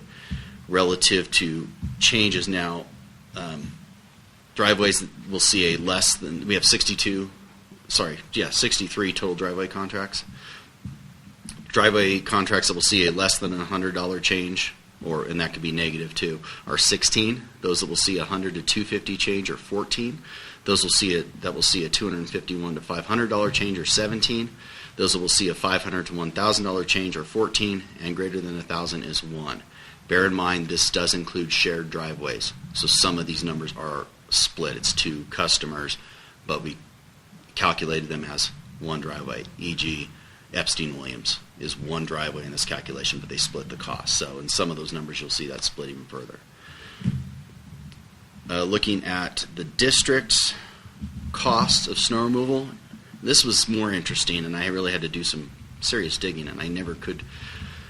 These recordings are really good to help me when I need to do contemporary stuff, but old stuff we didn't have them. But in 2012, KMPUD's allocation was set at $75,000 for no reason that I can find. Looking at the GPS data that we have over the years, we're using about 5 to 7% of the snow removal is our portion, but we've been paying between 13 and 14% of the total budget. So staff recommends it be set at 10% this year and then reduced accordingly until we get to the right number over the next 3 years. And then there is an updated action plan based on that last meeting. So you'll see I did update what the board had recommended on page 99. Eric, to your question, item 5, equipment. I did go to a triannual. I changed that to triannual, even though that wasn't board's direction. I know there's going to be upset over this, but there would be gross upset if I had left that in, and I had to remove that. I felt to do the right thing. So with that, we also have an email from KMA that the board all got that we will put into the minutes as well. Well, do you want to kick it? Who wants to kick it off? How do you want to proceed, Jeff? Well, it's open for discussion right now. Well, I have, unfortunately, 5 sort of introductory questions, and I'll list them and repeat them. This year we have basically one source of data being presented, which is this GPS data. And last year we had 3 sources, which was 2 prior years of GPS data and operator feedback and management feedback. I think last year's presentation was better, and I don't really understand why we just have 1 year GPS data, and I'd like to go through my questions before you respond, because they're all sort of in the same direction. The second is, you're proposing here, I think, $70,000 increases for the two largest customers, roughly 30% increases, which are KMA and East Meadows. And last year, we went from 140 for East Meadows down to 122 was sort of the recommended amount, and the Finance Committee did 131. For KMA, we went from 87K, and staff said that 150 was the right amount. I think we ended at 129. It might have been lower. I don't know, but we're now looking at closer to 200. So I personally can't support this recommendation based on the summary data. If GPS data is the only data we're looking at, and it's GPS data for this year only, I would need to see the data to support increases on this or changes, both positive and negative, on this order of magnitude. The third comment I've got is we talked about other input to the rate beside GPS data, and I think we agreed that there was going to be time measurements spent, meaning, in other words, time cards or something like that per HOA, and I don't see that here. And you remember that, right? Right. And you called yourself the Luddite. And then the fourth comment I've got is I repeat that. I have a problem going to these customers with this level of increase, where the sentiment has been that we have stumbled this year on snow removal. And then the last one is that you used the words in January, February, that snow removal is a visceral service, right? And you're right, I agree with you. So I'm sort of curious why you didn't pre-flight any of this with us. Maybe it's just that it came out this week or something, but these are kind of radical increases that are proposed for at least the two largest customers. It's about $1,000 a homeowner in my association. Yeah, I mean, last year we proposed going to 150 for KMA, and now I think we're saying 183 is the fair cost. And East Meadows, we went from 140 to 120, and now we're saying 209. So if this is all GPS driven, I just would need more data to support anything like it. Well, so can I just piggyback on that? So we don't know. I mean, I have no idea what the variables are that causes, for example, East Meadows to go from 25% or a little less 3 years ago to 37% now. I actually don't doubt the 37%. I don't doubt the GPS data at the HOA level. I haven't really doubted the GPS data at the HOA level, at least for the larger HOAs, at all. And I actually had a conversation with Bob just to make sure that I'm thinking about this correctly, and he said, even going back to the original GPS data at the HOA level, accepting the little ones that are right next to each other, and accounting and adjusting for the driveway issue that you've already mentioned, he said the GPS data is reasonable, within several percent accuracy at the HOA level, with that driveway adjustment for those three HOAs. So my view is we should never just take 1 year and base rates on that 1 year. We should be averaging, just like we average across for electric rates and propane rates and water rates, or amounts of sales, rather, in those cases. Because I actually don't doubt the GPS data at the HOA level for any one of those years. I think they are reasonable estimates, and the operations staff did use timers, I guess the iPhones or something like that, to verify periodically each HOA that the GPS data and the time actually spent were pretty well correlated. Am I right about that?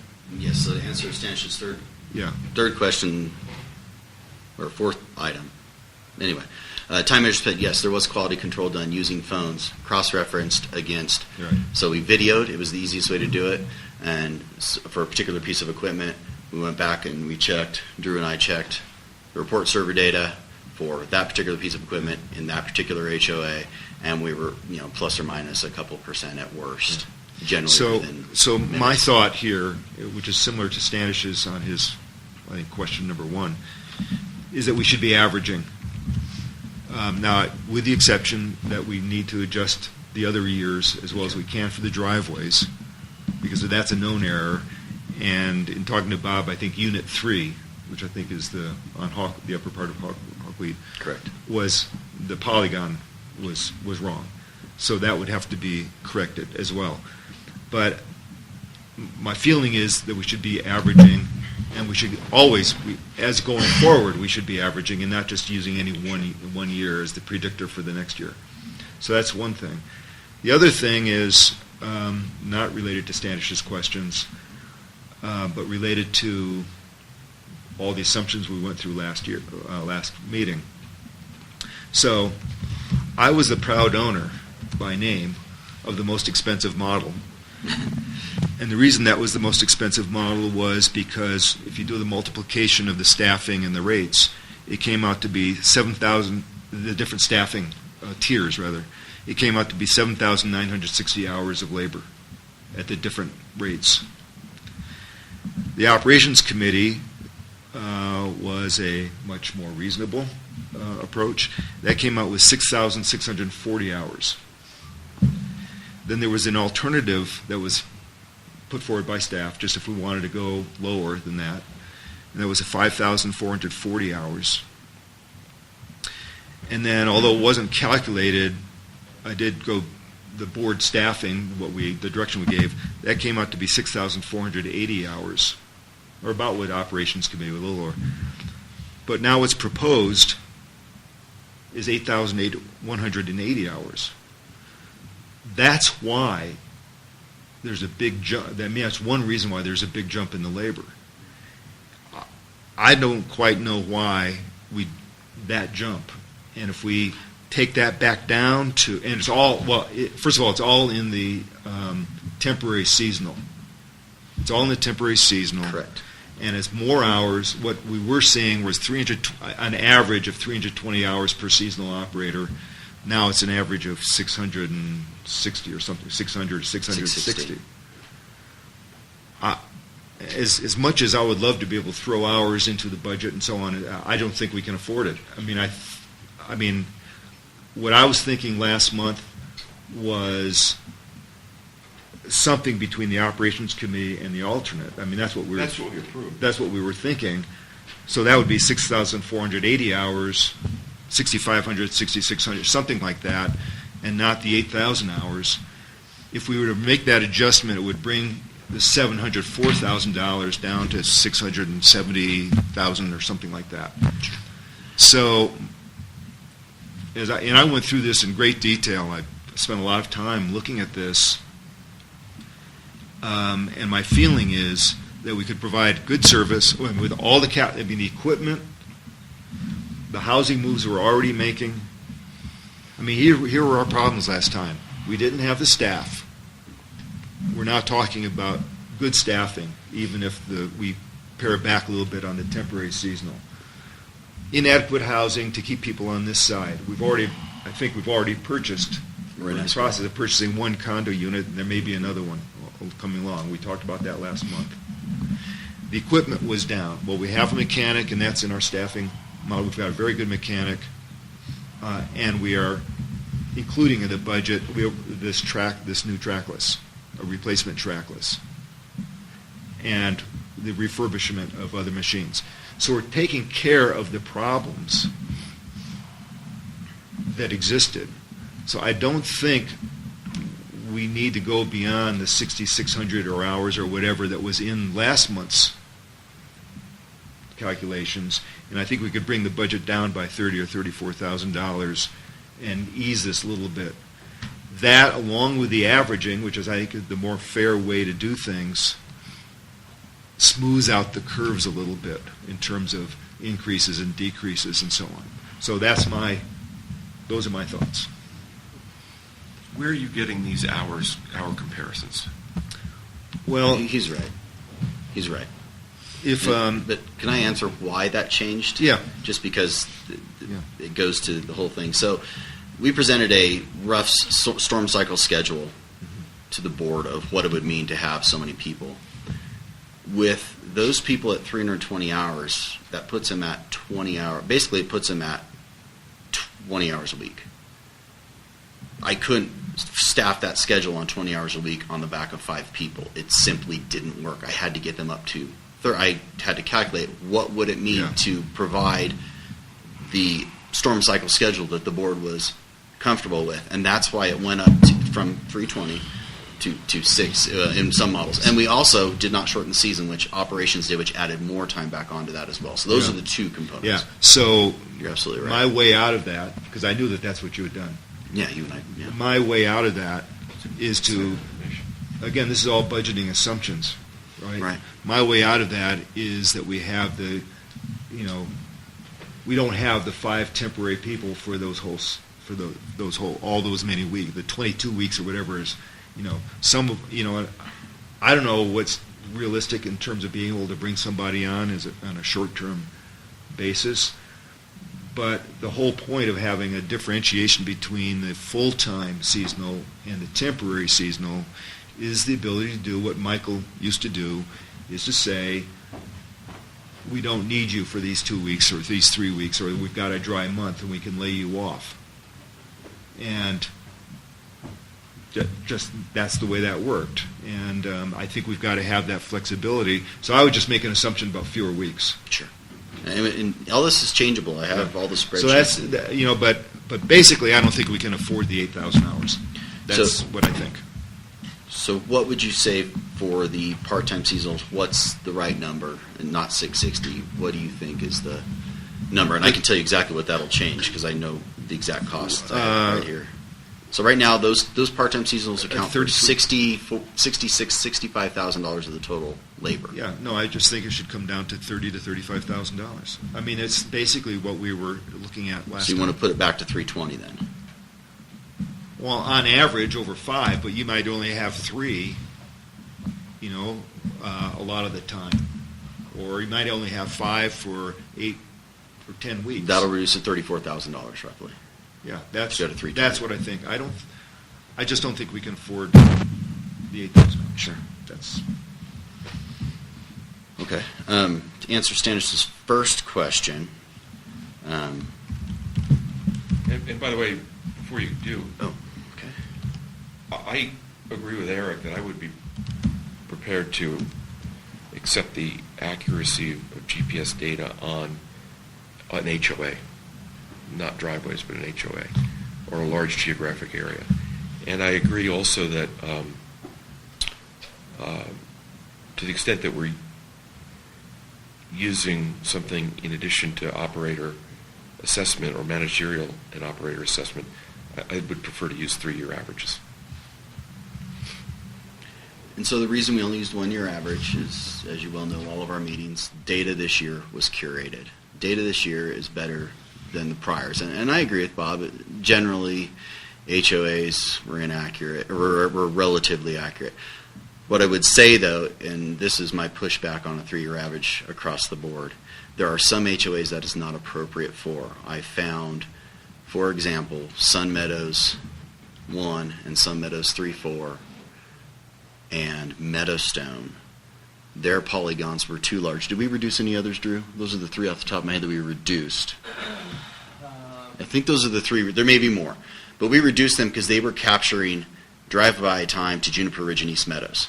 Bottom line. This year I curated that data. So if I had a 18-second drive-by and that track list was 100% in East Meadows got reassigned that time, which instead of Sun Meadows. So I did a lot of data curation relative to Sun Meadows 1, Sun Meadows 3-4, and Meadowstone of that aspect. So I would push back using a 3-year average for those. It would be minor, and I can calculate it out, or I can use their percentage from this year because it's curated.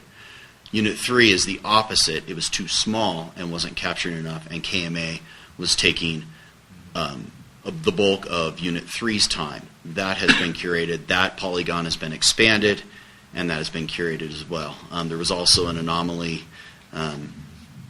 with the Dozer and Director Smith's house. We had an exception that dozers could never be in a residence. Well, that's all we can do his parking area with is a dozer, so we had to correct that.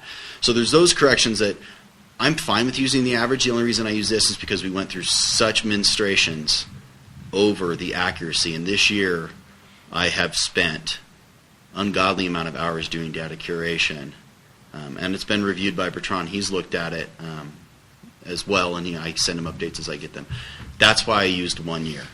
I'm fine to use the 3-year average, but I would make the corrections to known problems be my only suggestion. Well, that's what I was saying, like the driveways. That's what I Well, was, yeah, driveways. That's Yeah, that's what I was suggesting. If there's a known error, right.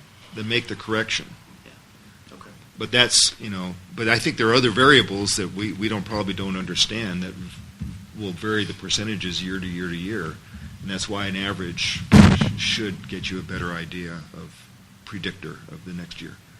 So if I can just repeat that back to me, so when I go through this the next time, is to use all year's GPS average is a recommendation from me and Standish with known corrections that staff is aware of or that I've uncovered or Bob's uncovered over the course of data curation. That would be what you'd like to see on the next percentage assignment. Yes. Is that? Could you say it again? Sure. So I'm going to use all the years of GPS data with known corrections to come up with the new percentage averages for all the HOAs. And did you want me to add in the operator feedback that we used last year as well? That would be the only thing that Eric didn't talk about, but you did. And I'm happy to include that as well. What do you think? I think that's fine. I just, after being beat about the head and shoulders so much over GPS data, I knew this year's GPS data was good. That's why I used it. And if we go to use the 3 years average, I've already received emails to the effect, and it's not public comment yet, but I'll read them when we get to public comment, about how inaccurate it was and we shouldn't use it. Well, okay, we should get there, but you're proposing using all years of GPS data, or? With known, and making known corrections that I'm aware of. Yeah. I don't know. I would probably prefer 3 years, but I don't want to get into a... It is 3 years. Sorry, I should have said It's 3 years. It is 3 years. 3 years. That's what we do with our other EDU stuff. And Non-corrections, yeah, because there's going to be variability year to year, and Right. well, the other thing is, I think we need to set a limit on the percent increase, because I'm not willing to propose a $70,000 increase to KMA or a $65,000 increase to East Meadows. which is one reason why I think we need to bring the budget down. So let's see where the numbers. And by the way, the last thing I'd say is that comment has absolutely zero self-interest in it, because snow removal costs for me in the context of owning a house at Kirkwood are immaterial. So there's no self-interest in that comment. So last year we did a 30% max cap. Right. Is that the? Can we just see where the numbers come out? Because Sure. the numbers may come out.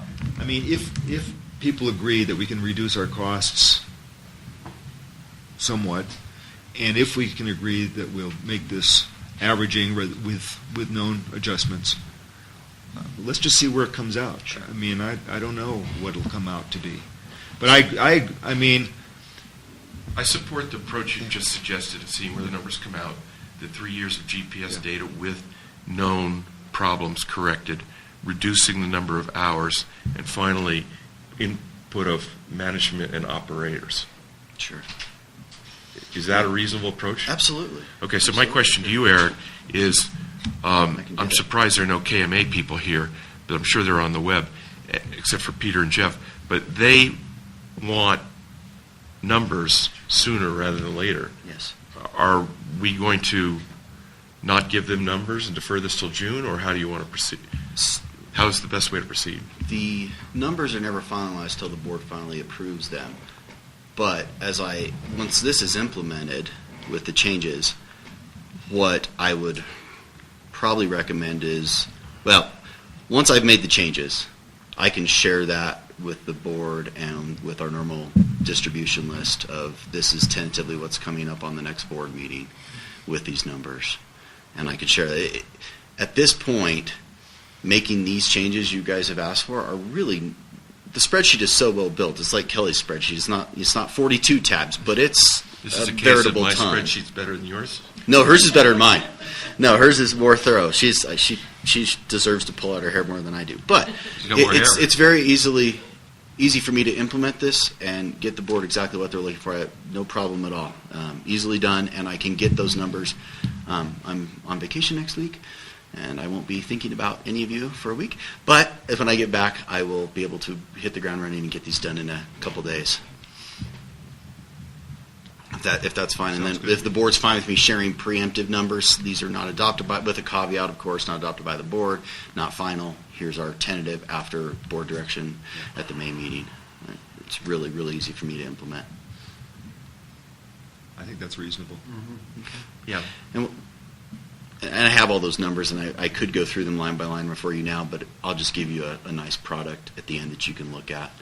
Are there any things you'd like to see on the spreadsheet you're not seeing? What I'm thinking about adding, just kind of based on Standish and Eric's comments, is how about I show the percent allocations by GPS by year, and then with our so you can go from you can look at 14, 15, you can look at 16, 17, you can look at them and see what's changed. And what I can tell you is most everybody hasn't changed. Most everybody's within a few percentage points of where they've always been.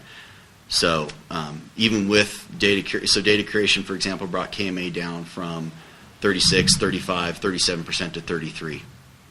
That's really all that happened. East Meadows went up, and East Meadows had a lot more usage this year than they had in past years. A lot more demand, a lot more people on the mountain, a lot more use of the priority system, which led to. Yeah, that's exactly my point. So we average it to take that away, and I think that's reasonable. Because Yeah. I don't know that'll happen every year. Correct. No, and your points are well taken. I was a little gun shy about not using curated data. Like I said, after being beaten about the head and shoulders so thoroughly over the last year, and I think Bob's about tired of it too. Well, I'm sorry you guys had to go through that. That's okay. That's our job. That's what we get paid for. Well, not Bob. Poor Bob. Poor Bob doesn't get paid for it. But yeah, I'm happy to do that, and it sounds like a good plan. Is there anything else you'd like me to add to it when I do that? Any other things you'd like to see, like I said, that would be helpful in your decision process? I'd like to see the hours that Eric just ran through, because I don't see them here. In other words, the hours for the various iterations Sure. I have that we went through. Yep. We did go through the Rickert model, and then the operations committee model, and then your alternative. We settled in the middle. Right. And I'd like to see the hours there. Absolutely. As well as where you are in this and where we're coming out. Okay. Yeah, that's easy to do. Because if that's driving costs, we should see it. Yeah. Basically what I'll do is I'll show hours and dollars. Right now I'm just showing dollars. So I'll give you hours, because I have broken out the labor component historically, so that's just easy to do, to add hours to that. No problem. Anything else, Pete, Jeff, you guys would like to see? No, that you're I agree with the approach we're taking now. We have to find some way of lowering this cost. I still think that setting up a database with square footage would be useful for comparison. I know nobody else agrees with me, but I really think that it might take away some of the controversy. It might verify the curated data. But I'm old school. I like tape measures. Well, it's easy for. I actually went back to East Meadows because we've got that in our if there's some in our way capital of reserve. getting In our that data well, would be great. go look at your capital reserve study, pull it out, and tell us. I mean, I pulled it out of the East Meadows capital reserve study like in 10 minutes. So it's there. But I mean, you could also have a database of number of properties, because that's another just objective measure. It's not a good predictor of time, but it is a objective measure. I'm just looking for a way to. Yeah, I'm convinced that time is what drives costs. It's what the wear and tear on the machines. It's the labor. So we've got to be able to measure time without burdening the operators with constantly having to do something in order to measure that time. The technology that's available to us right now is GPS. And at the HOA level, I'm convinced that it's reasonably accurate. I mean, it's better than anything else we have. So And that's why I'm saying is if East Meadows is 37% this past year, I have no reason to doubt that. If it was 25% one other year, but adjusted for the driveway and the PUD stuff as percentages, I have no reason to doubt that. And I would be totally accepting of those things. Time is the issue, not square footage, not number of properties. It's time. Yeah, just for the record, I agree with Eric. Well, I know you guys do. I'm more than that. I mean, I just want to make it clear. Yeah, I understand. But I'd be interested in comparing. I mean, If we can get the data. I have tried to take, using Google Earth, I've tried to compare the square footages, I just can't quite do it. Yeah. But I know what it is for East Meadows. And I'd go grab it from the KMA Reserve Study, and let's just compare. I'd be curious. Sure. I'd be curious. I mean, obviously, the East Meadows and the KMA are the biggest Yeah. customers. Yeah. So they should pay the most. I don't disagree with that. But, Yeah. I just want the two sides of the valley to be kind of friendly. I like you. Okay, any further discussion on this? I think you have your marching orders. Yeah, do you want to do public comment? Because I do have quite a bit to Oh, read. okay. Okay, go ahead. Sure. So let the real person go, and then we'll read the online people. Thanks. So I'm Tom Furlong. I'm from East Meadows. So obviously, large increase is a little concerning. I am a technology guy. I'm good with GPS data collection. I intellectually believe it. But Eric's point about time is a good one. How do you measure time between where you store the equipment and the entrance to East Meadows? Does that count? See, these are a lot of foundational questions I don't understand. Maybe you guys already know it. But does that time count for us? Is it eliminated any transit time essentially? How many times do you go over the roadway, even if the roadway perhaps is totally passable? So repetition is going to increase the amount of time. I do agree. I love it as a homeowner. Call up, hey, can I get my driveway done? Not sure I realized, hey, that I was necessarily jacking up overall East Meadows activity level. But those are that kind of foundational understanding of what the basis of the calculation is really interesting to know. Sure. So it's actually a really simple answer, thankfully. There's a polygon over KMA that's recorded in GPS. When our GPS unit crosses the polygon line, time entry. When it leaves the polygon, time exit. It's a subtraction. For the most part, for East Meadows, that's really true. With the driveways and the other HOAs, it gets very different. But that's generally what. So when it enters the polygon, trips over the road, for instance, if you stay over there, go over and time in, time out. So if they're going back and forth multiple times within that polygon, it's their final time out. Yeah, I guess my point is, though, the decision on how many times you decide to go over the road or to stay over there, how much snow removal do you really need to do? Oh, do I clean up that last little corner there, or, to help it? We're good enough. No, that's not part of GPS. That's all staff decision. Exactly, yeah. And I guess the question is that standard applied equally across the different associations? Yes, and are we comfortable that that's the right? Yeah, we get the same complaints from each association. I'm not complaining. I got to my driveway every single time I needed to. I might complain a little bit on the future bill, but that's something different. But it's not, There's a very good. It's not a big deal for us. I think it's probably posted on their website. There, our staff, Dave Waddle and Joe Pellerin and so on, gave a very good presentation. About 5 months ago? The video's still linked. And the whole snow removal from an operator's perspective. Mm-hmm. It was very, very good, and it might answer some of your questions, Okay. Particularly about how often do you do it, why do you do it, why do you plow, why do they try to remove snow when there's only 2 inches, let's say, and nothing coming along, all that kind of stuff. Yeah. My key point is, as long as the 5 of you understand that Yeah. and are comfortable with it, it sounds like you're asking the right questions about how to provide some continuity of financial cost forecast to each of the associations, not have a lot of variation. I agree with the fact that, we got to pay our way and we got to figure out, and this was obviously a big winter, so it looks a little more challenging this winter than it probably did last one. Thank you. Thank you, Tom. The only clarification is you are not allowed to call us up and say, please plow our driveway. You're allowed to He's call us online. up. He's You're allowed to online. call us up or do it online where you say, I'm going to be there, but you can't. Right. We went away My from, wife takes care of that. we went away from on You demand. did a great job using it. Thank you. No. We went away from on demand. Yeah. But you did make good use of it this year. I just know because I see them all. I see them all come in, and I know who's using them and when they're using them, and you used it judiciously and responsibly, and I appreciate that. Personally, I appreciate that. So, with that, should I read a few comments? And unless anyone else. Frank, do you have any comments or? I would like to better understand.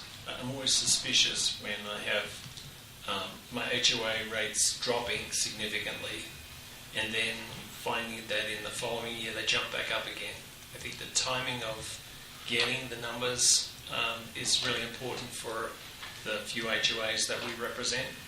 Who are those? Just for my...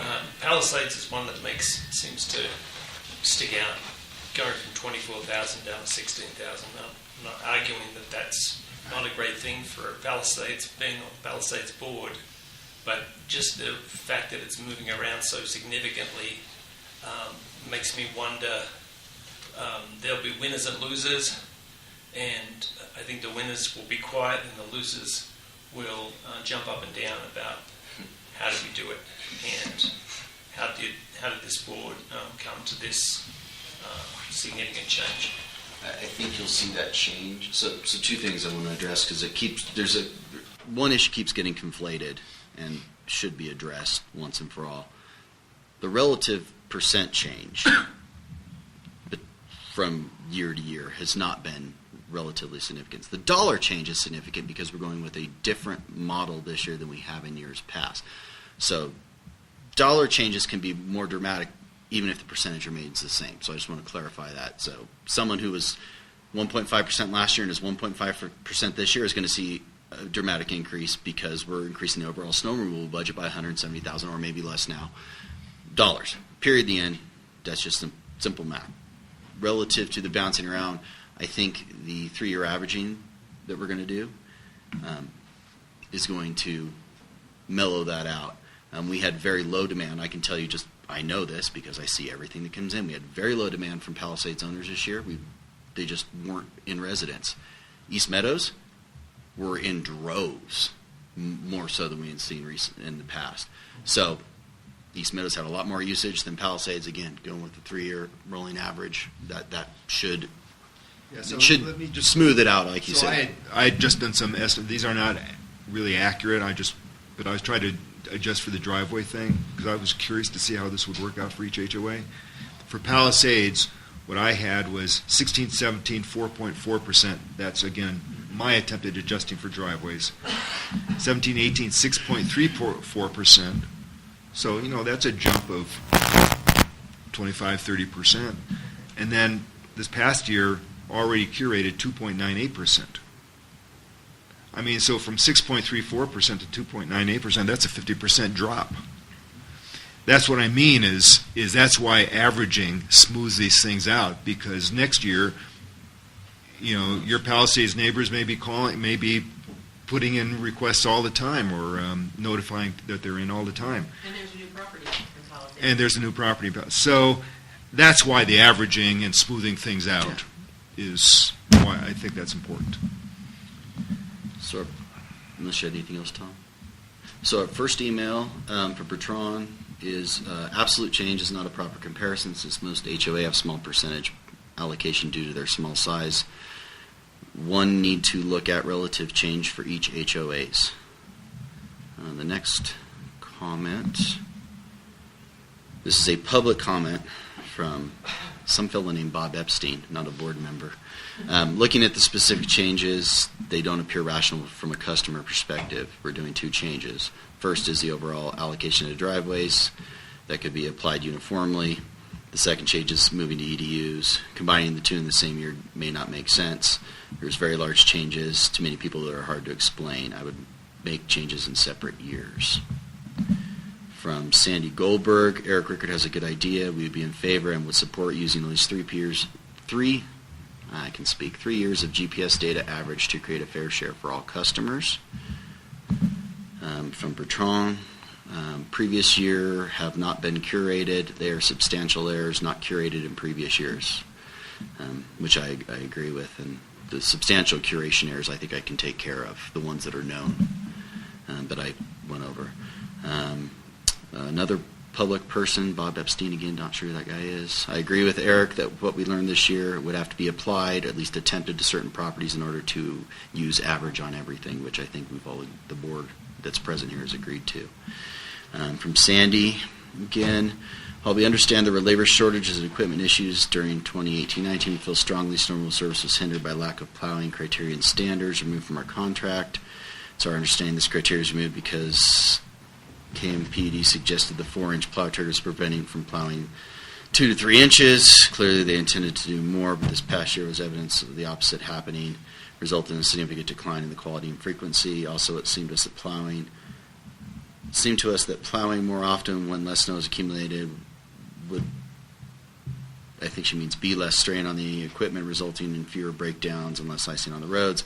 We suggest including language on the snow removal contract that serve both purposes, perhaps something like a maximum of 14 inches snow will trigger and less than 4 when staff believes necessary to reduce icing on roadways or driveways.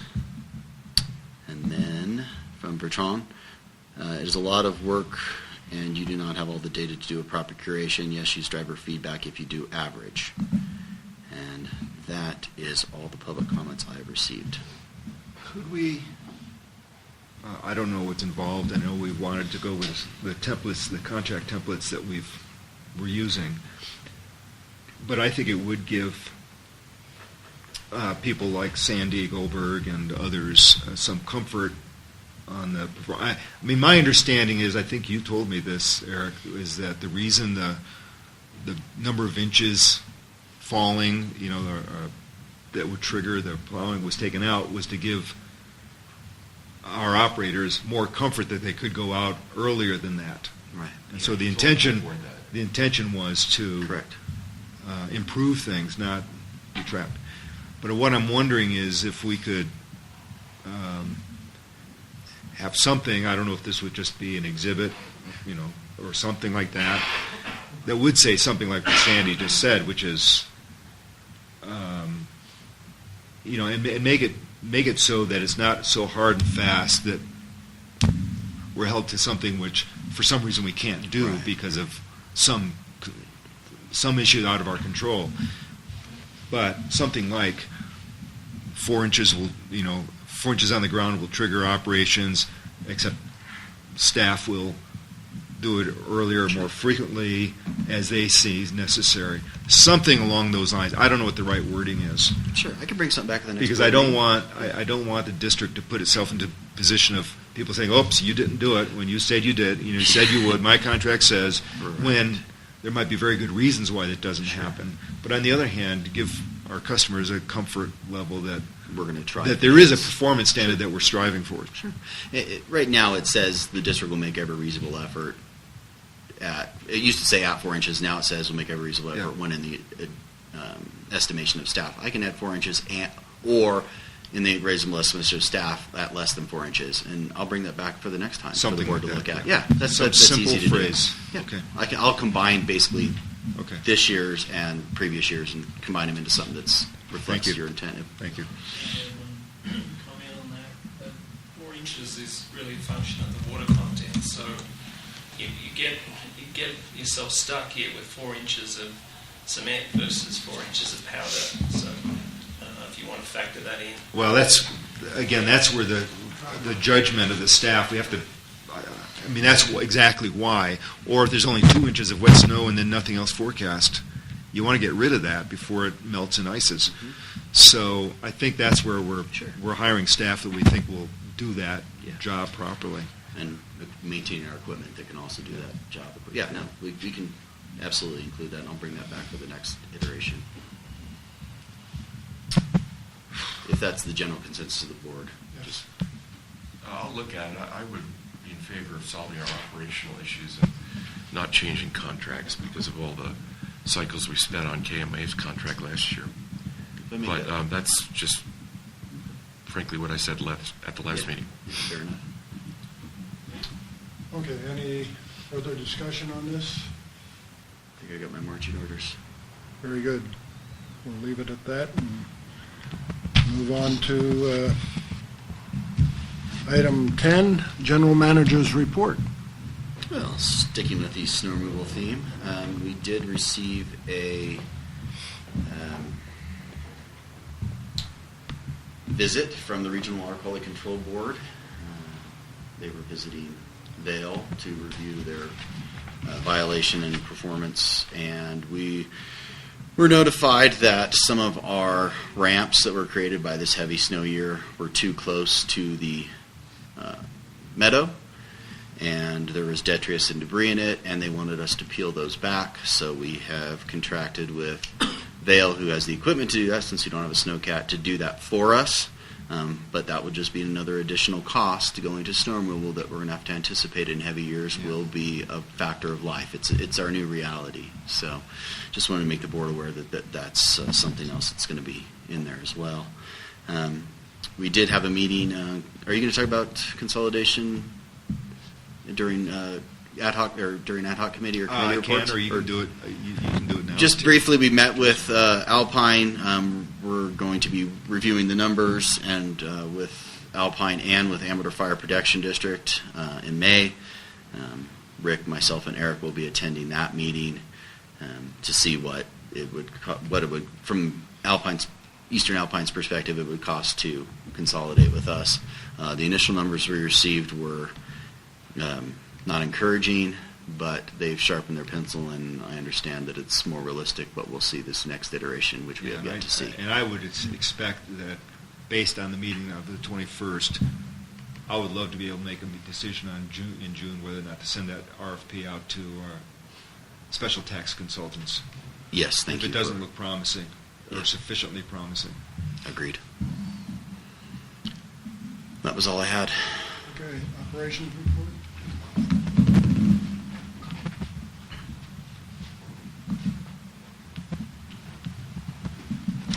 I just have a couple items. Operations. District has purchased a shipping container.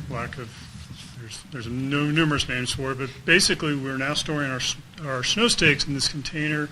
It's currently parked at the powerhouse. We may relocate the container, but this is going to aid and benefit our operations in the snow removal or vehicle maintenance shop by removing the stored snow stakes that we've been storing there for years and just giving us more room. Again, a great appreciation to Tom for securing that and building the racks to put the snow stakes in. The snow removal operations are starting to wind down. As you know, we're still in contract, but we are pulling stakes and currently working on equipment for next year. This is a picture of the new trackless that we're actually renting right now from Schaefer Equipment, and per board direction, next fiscal year we'll be purchasing this unit, and it is in the shop, so it's available if you want to take a look at it. Other than that, staff is preparing for summer operations. We've had several meetings to discuss the timeline and activities, and we look forward to being very productive and hopefully getting a lot done this summer. That concludes my report, unless there's any questions.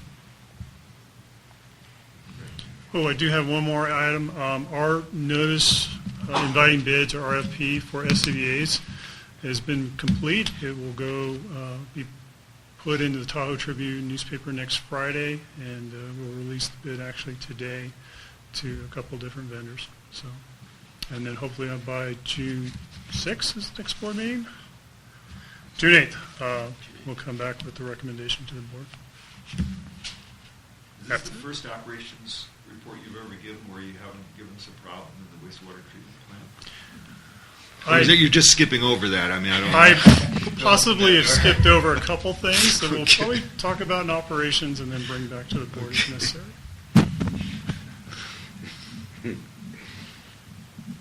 Good notice the high court is working. Oh, good.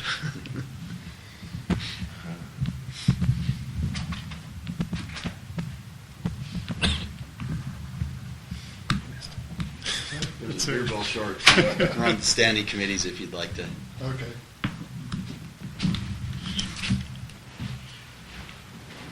Planning committee? Bob Epstein and Eric have secured a contract of a graduate student / consultant / intern to conduct our heat pump study, and with the cooperation of Frank and Brian and John Wien, we have 3 sites for him to study to see the feasibility of electric heat pumps in lieu of or supplemental to propane for future use. And we hope that report will be done in, I think, September or so. Are they actually going to drill test holes? No. It's just going to be it's feasibility study. Okay. We talked about an idea for offsetting carbon emissions due to use of propane, and that's been passed off to the IT committee. Essentially, it's a way of easily enabling our customers to voluntarily contribute money towards RECs due to use of propane. I mean, that's just a quick summary of it.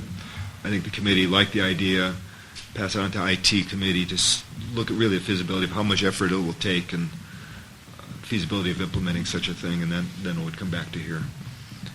And then we reviewed a letter that Eric has drafted for Caltrans regarding the frequent closures and how we might be able to help and encourage them not to close everything so frequently over the winter.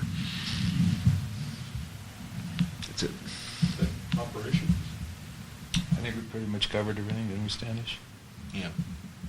Finance. We have these CSDA, and the only thing we haven't talked about today is we have these California Special District Association and SDRMA forms, policy guidelines that we need to adopt. And there are 5 of them. I think we've approved 3 at the Finance Committee. We've approved recommending to the board, including reserve guidelines, which Eric Rickert draft. And I think the plan is to complete the other 2 and submit the whole thing as a package in the June meeting. Is that correct? I don't know if the other 2 will be done, but those 3 will be in the June package definitively. So we have reserve guidelines, investment policy, and reimbursement policy. Correct. I have one thing from finance that I received a collection letter from PG&E on Tuesday Yeah, this is hilarious. for the $1.2 million ITCC tax payment that we made to them in December, and promptly called PG&E and explained to them that I FedExed this check to them in December, and the girl I spoke to couldn't understand why I would have done it in December when they didn't invoice us until March. So regardless, she said, well, you're going to need to call Ilma, who is our account manager, and I promptly called Ilma and let him know we got a collections notice, and he couldn't understand why we got a collections notice since he had received the check. And I did get a call back from him on Friday letting me know that he has called the collections department to let them know that they did have the check and it was not deposited. So, yeah. So we should be seeing that check clear finally, I would imagine. Have we had that cash? No, it's been sitting. Yeah, it's been sitting in our general fund waiting for the check to clear. That's funny. That's what we're for. Who would receive $1 million check and not deposit Yeah. it? $1.2 million, and they're going to bankruptcy. You'd think they'd want to cash that check, you know? So. I thought cash balance as low as possible at the end of the year. Oh yeah. But So more yeah. likely. Mm-hmm. Okay, that's all. The Finance Committee, Personnel Committee didn't meet. So we'll move on to the temporary advisory committees. And Eric just reported on that. Okay, did you report on the ad hoc organization? So the salary and organizational structure ad hoc committee did meet, and their recommendations will be considered in closed session shortly. Very good. Any general discussion from the board? Any topics? Okay, with that, our next meeting is scheduled for Saturday, June 8th, 8 o'clock. So we will adjourn into a closed session, And I won't be at that meeting. I will be either physically or dialing in. I will not be. in the June. Will everyone else be in June? Be there? Yes. Just wondering if we had to reschedule if we only got down to 3. because that was dicey last time. So it's closed session here or in the conference room? Back in the conference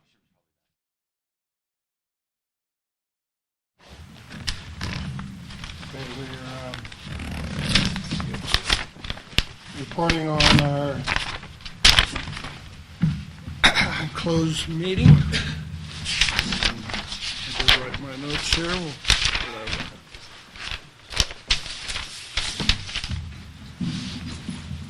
So, in our closed meeting, the board approved a new organizational structure. 4-0 was the vote on that. We also approved salary range for all positions, 3-1 with Peter abstaining. Or three approve, one abstaining. Regarding health insurance, for all new employees, we made a change that the district will pay 100% of the employees' health insurance and 80% of the dependents' health insurance, which is a change. And that was 3-1. And regarding retirement, new employees, there will be a change for new employees. The district will pay $1 per month contribution for health insurance upon retirement, and that is a change from our current payment of $430 a month. And that will be if we're allowed to. If it's allowed. If permitted. Any questions on that? With that, the meeting is adjourned, 12:17. Eric's time last month.